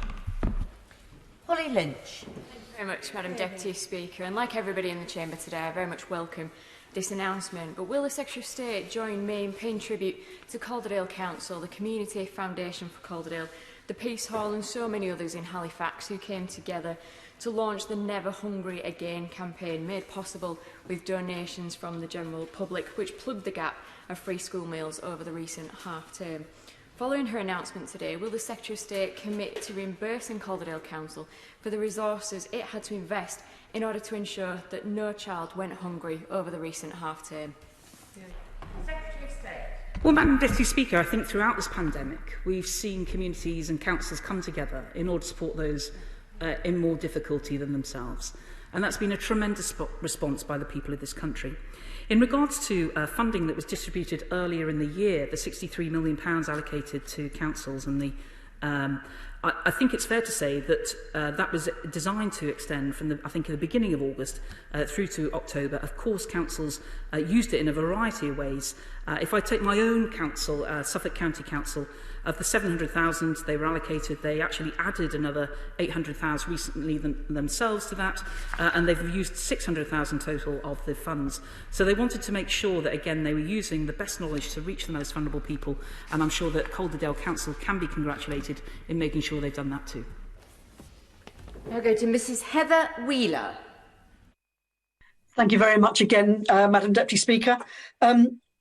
Can I thank my right honourable friend for her statement? And does my right honourable friend agree that putting on enriching activities through the Holidays Activities Fund, especially in South Derbyshire, is a great way of helping disadvantaged children and ensuring the point that they get a free, healthy meal, which many of my constituents are so concerned about? Well, I'm sure that the holiday activity funds will be a huge success in my honourable friend's constituency, as it will have her full support. I'm conscious that having a nutritious meal is part of that activity, but I'm sure that the enriching elements that they will enjoy over the longer holidays will be welcome relief, both for parents and for the children, and keep them connected to the ongoing progress that they can make in their educational attainment. Now go to Chris Stevens.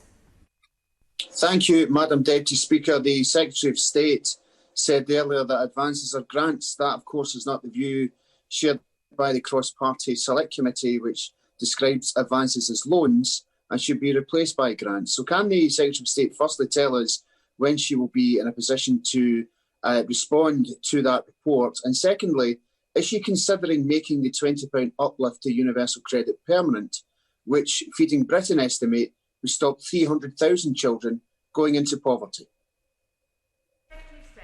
Well, Madam Deputy Speaker, the universal credit that's given out is every month to benefit recipients is a grant, and the advances are just simply an earlier payment of that, and then the total amount over the year is spread over the year. In terms of, I know that I've been asked this question a few times. Madam Deputy Speaker, the discussions, as I've said to the Select Committee before, we have ongoing discussions with the Treasury about aspects of welfare support, and those discussions are continuing. Number 18 withdrawn, so we go to Barry Shearman. Madam Deputy Speaker, thank you. Can I say to the Secretary of State, I know her to be a very pleasant colleague and woman, but I have to tell her that I have never seen such poverty in our land in all my 40 years in Parliament. And all this today she's announced is too little, too late. And when she talks about working across government, I remember how they've got rid of Sure Start, how they've got rid of children's centres, and now early years in deep financial trouble that so many working families depend on. When is he going to do something across government to really tackle family poverty that stalks this land right now? Well, Madam Deputy Speaker, the Honourable Gentleman is a long-standing member of this House, and I'm conscious that he will be seeing things in his constituency undoubtedly exacerbated by the issues that we face in tackling coronavirus.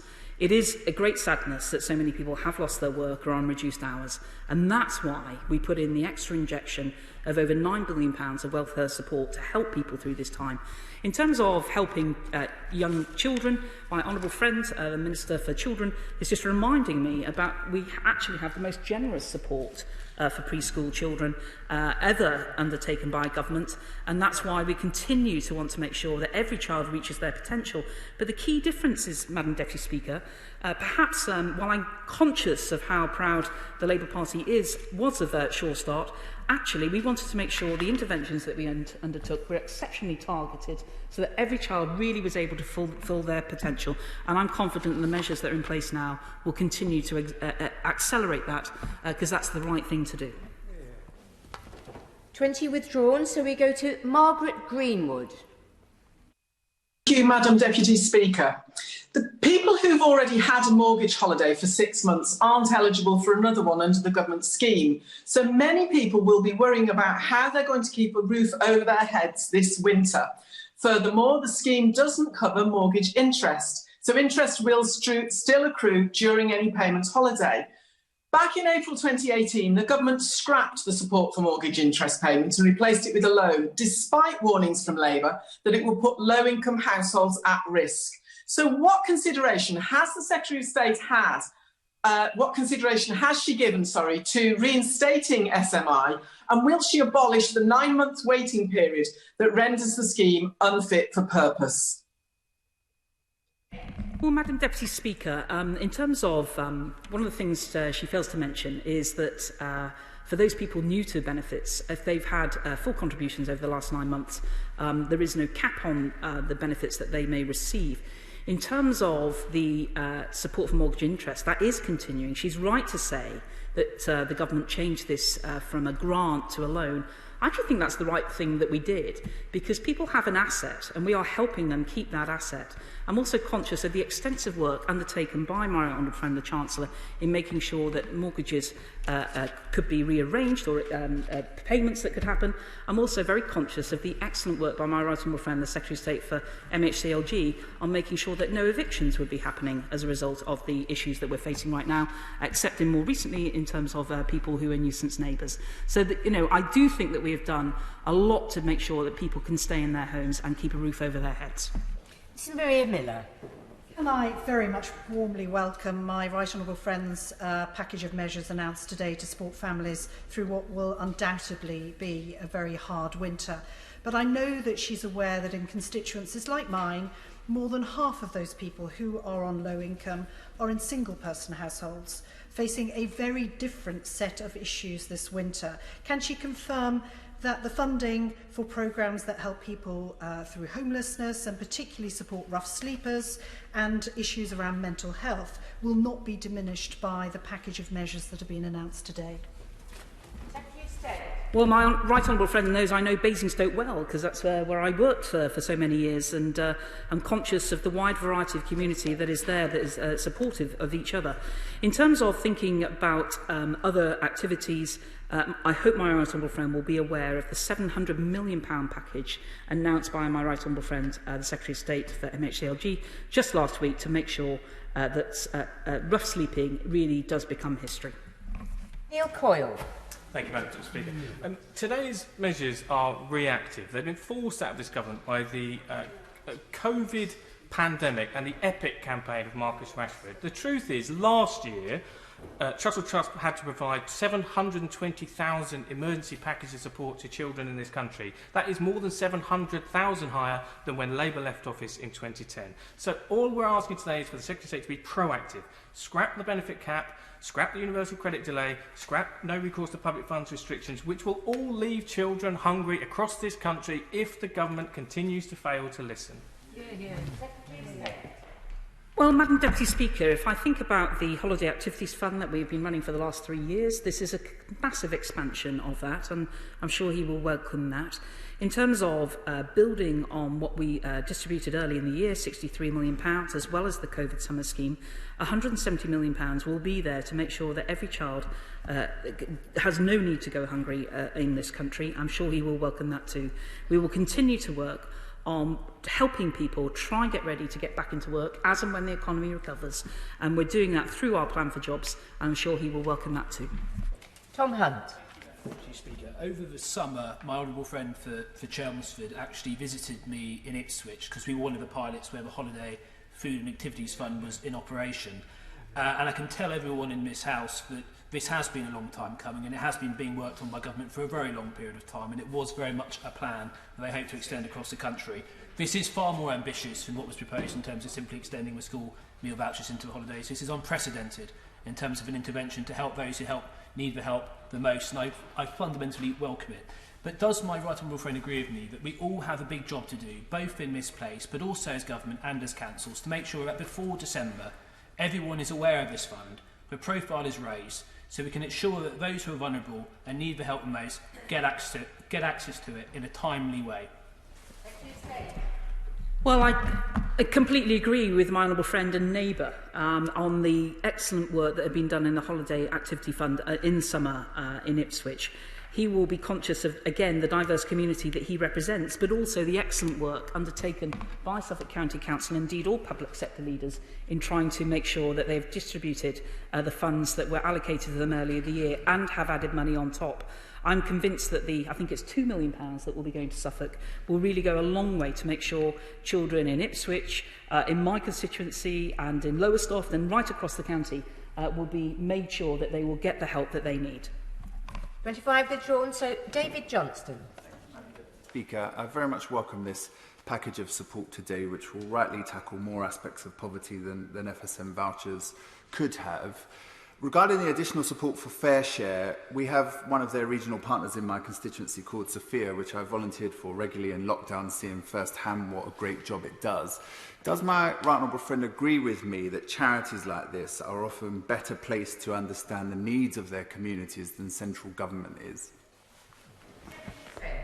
Well, I congratulate my honourable friend, and before entering this House, I know how dedicated he was to social mobility and tackling poverty, and continues to do so. In terms of, I fully agree with him that a lot of local charities have particular insight into their communities and are often helped by more national organisations like Fair Share. But they're not the only ones out there. There are plenty of others who are trying to make sure that we help people in different ways in terms of not only helping people get food on the table, but also some of the wraparound care, which is so important for families at this time. Now go to Barbara Keeley. Thank you, Madam Deputy Speaker. I want to raise the issue of carers and financial disadvantage. During this crisis, millions of unpaid carers have taken on more caring duties or started caring for a family member for the first time, and many of them are struggling to make ends meet. While universal credit was uplifted during the crisis to provide people with more support, there was no change to the level of carers allowance, despite it being the lowest benefit of its kind. Will the Secretary of State recognise the monumental impact the pandemic has had on carers' lives and introduce an equivalent uplift payment to universal credit for those carers in receipt of carers' allowance? Secretary of State. Well, Madam Deputy Speaker, I heard part of the Honourable Lady's question, and I think this whole House can agree how much we value carers, not only as a government, but also often experiences in our own individual lives. I'm conscious that carers' allowance is not a salary. It is there as a benefit to help people who undertake that duty. And I continue to make sure that we try and offer as much help as we can as a government to not only to social services, but again, how we can help people undertake those caring responsibilities in as flexible a way as possible. Andy Carter. Very much, Madam Deputy Speaker, and can I welcome the statement today from the Secretary of State. It's very much an extension to our policy, and it's adapting to the extraordinary circumstances we find ourselves in this country. Can my right honourable friend confirm that the £170 million scheme builds on the £63 million already announced earlier this year? And as with previous funding allocations, it's local councils who get that cash. In my constituency, it's Warrington Borough Council, because they're best placed to be able to deliver the support that local disadvantaged families need in this time of extraordinary circumstance. My honourable friend is absolutely right, and the people in Warrington will benefit significantly from this addition to, in effect, what is through the COVID winter grant, an extension of the local welfare fund, which we had already given money to earlier in the year, as he identifies. I think it's important that we continue to use the strengths of local councils in order to make sure that the help goes to those who need it the most and is really well targeted, and I'm sure that they will draw on every capability and insight in order to make sure that no child in Warrington will go cold or hungry this winter. Mary Kelly Foy. Madam Deputy Speaker, last month members opposite took to social media to claim that free school meal vouchers were being spent on prostitution and drugs, as well as to criticise selfless business owners who stepped in to provide the support the government refused to. Will the Secretary of State condemn these comments by MPs as not only false, but as yet more demonisation of those in poverty by the Conservative government? Well, Madam Deputy Speaker, this government continues to strive to help people who are vulnerable and disadvantaged, and we will continue to do that, and I welcome any support given in order to help local communities. I'm conscious that we need to continue to try and make sure we reach people of all ages. In particular, this grant is focused on children, but there will be flexibility in supporting not only local organisations to do the right thing, but I continue to welcome other organisations like businesses in a constituency who also reach out to help. Jonathan Gullis. Thank you very much, Madam Deputy Speaker. Obviously, this is a very welcome package, and I thank the Secretary of State for giving this much-needed money, over £1 million for Stoke-on-Trent City Council, over £2 million for Staffordshire County Council. The Hub Foundation in Stoke-on-Trent, in the mother town of Burslem, is an amazing holiday club run by Carol Shanahan, and I really implore the Minister and ask the Minister, would she meet with me and Ms Shanahan to discuss how the holiday programme is one of those exemplary holiday programmes, not just locally but also nationally, and ensure that they get funding for the Christmas and Easter period coming up. Well, my honourable friend with his vast educational experience will have been a true witness to the benefits that activities like the Holiday Activity Fund can really bring to the future potential of children. I'm very happy to say that my honourable friend, the Minister for Children, who will be leading on this programme, with support from my honourable friend, the Welfare Delivery Minister, I'm sure that they will both be delighted to meet him and the lady to which he refers, because we want to keep learning from success to make sure that every child in this country who is eligible for that support will get equally excellent educational and enriching activities over the coming holidays. Thank you, Madam Deputy Speaker. I came into politics because I had this feeling that politics was broken. And today's example of the Secretary of State coming in here and sort of using the words of social justice when announcing this package is just absolutely shocking. But I genuinely welcome anything that helps my constituents when I've got the fastest growing rate of poverty, child poverty in my constituency in the whole of Yorkshire and Humber. And the country's compassion shone through, Madam Deputy Speaker, and it filled the gaps where the government failed. And I just want to put on record thank you to the Council, to Cafe West, Lower Grange, in Churches, Bradford Foundation Trust, Bradford Central Food Bank, who really stepped up. But one of the insults to all these businesses came from the member opposite, who suggested that she was delighted that businesses had bounced back from the pandemic to offer this support and should no longer receive government help. Does the Minister agree with me that that was a shameful comment? To be honest, Madam Deputy Speaker, I don't really know what the lady's talking about, and I reject her assertion. And the comments that she made. I think she should consider them carefully. Honourable members right across this House want to do the right thing by children. We've been particularly affected as a country, as a nation, by the coronavirus pandemic. She should not underestimate what has happened over the last 10 years is that this government is in a place to actually extend the financial support that we have offered to families, to businesses, to other organisations, to many charities across the country. Frankly, it may have happened 10 years ago, Madam Deputy Speaker, but when Labour left government, they left nothing. They left no money left. It's taken 10 years of hard work, and the ongoing support to this country and the passion of this country in order to recover from the horrific economic deficit, and it's through that we are continue to able to borrow to make sure that the issues today can be addressed and that we will continue to bounce back, and things like the furlough scheme will have helped her constituents get through this difficult time, and I'm sad that she seems to have just dismissed it entirely. Miriam Cates. Thank you, Madam Deputy Speaker.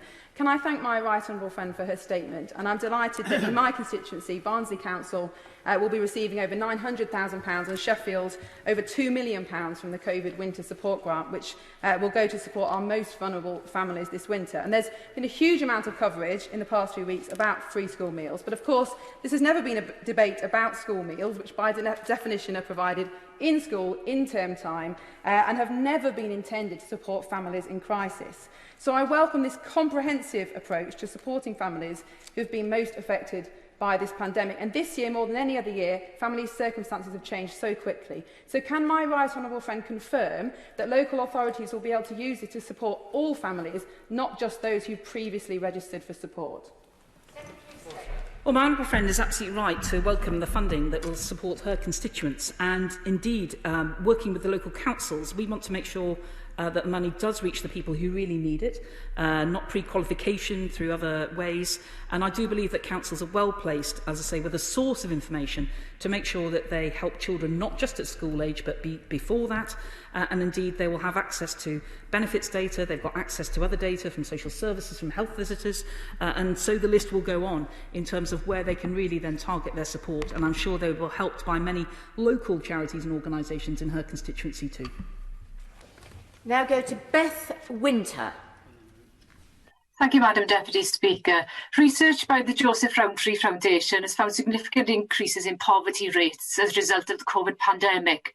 Local and devolved governments in every country of the UK have now democratically called for pilots for universal basic income. There's a clear will across political parties and amongst the public for such pilots to go ahead.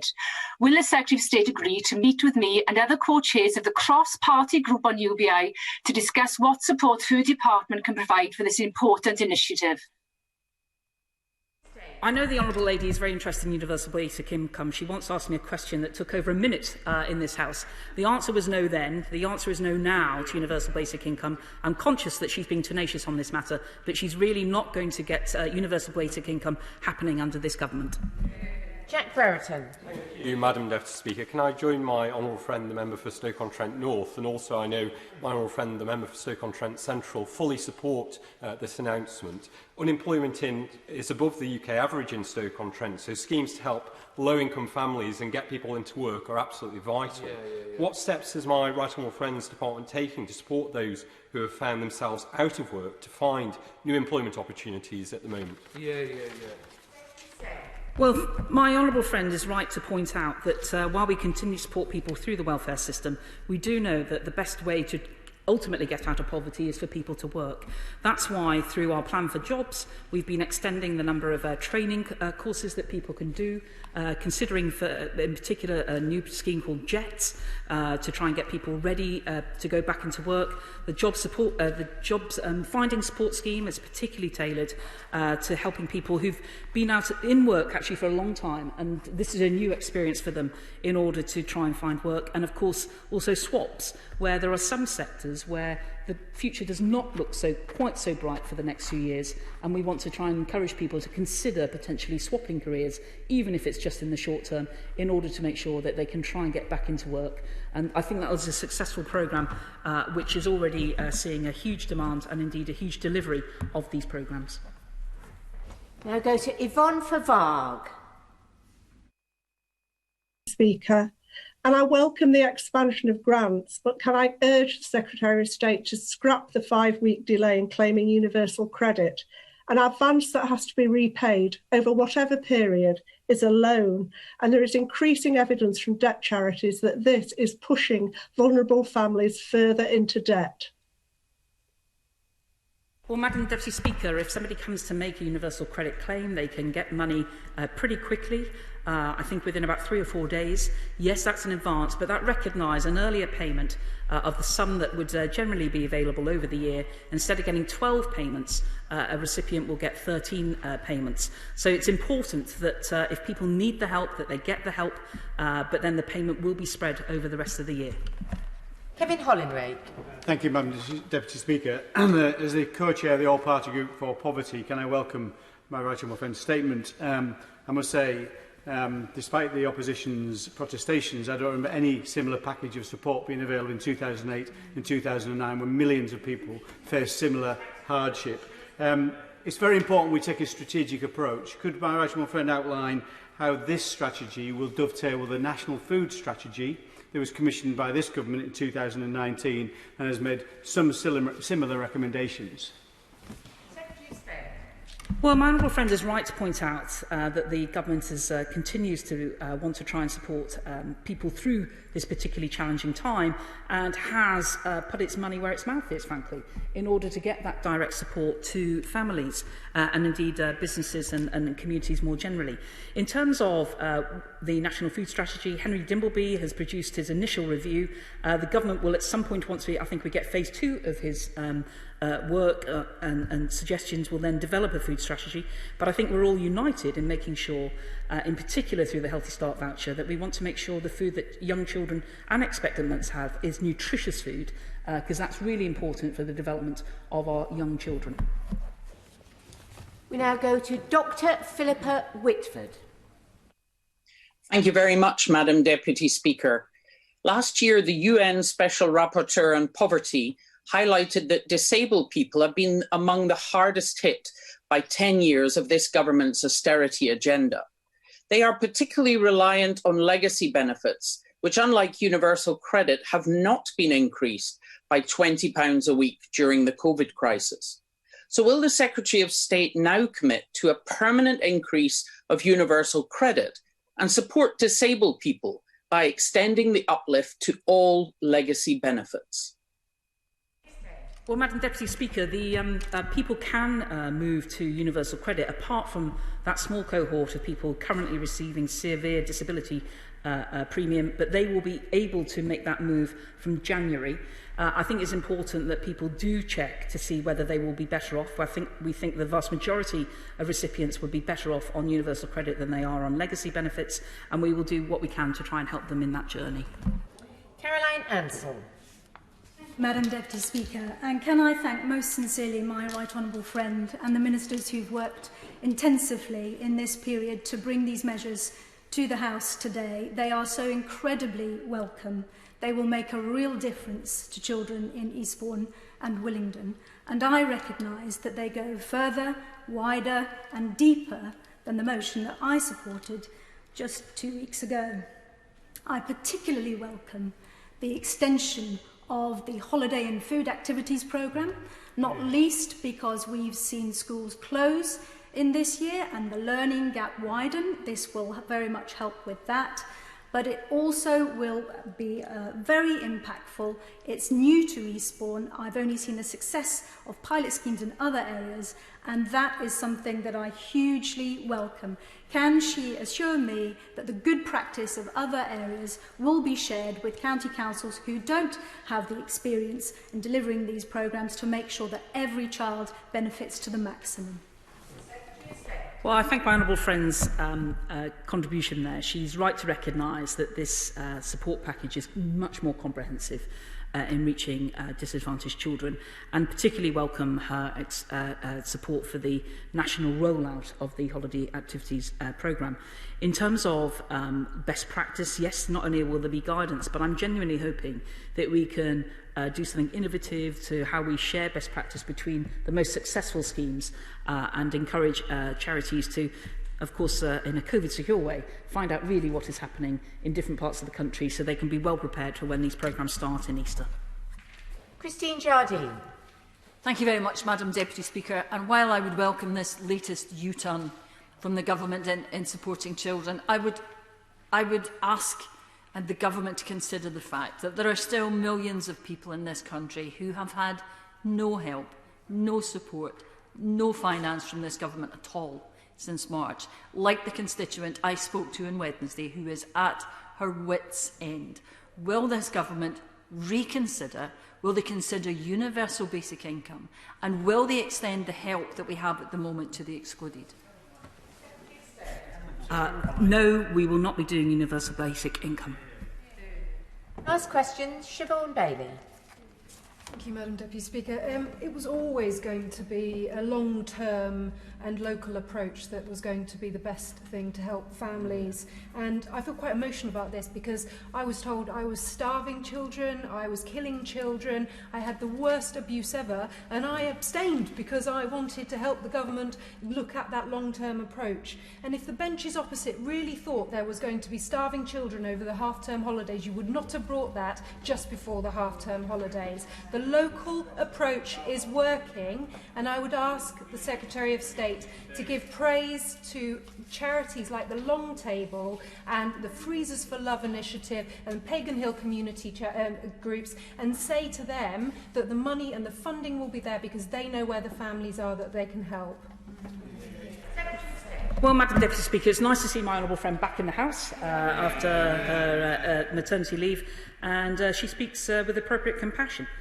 She's recognised some of the local organisations in her area. I would encourage her to work with them and her council in order to make sure that the way that a lot of this funding, this £170 million, can be effectively distributed to make sure that the most disadvantaged children and families are truly helped.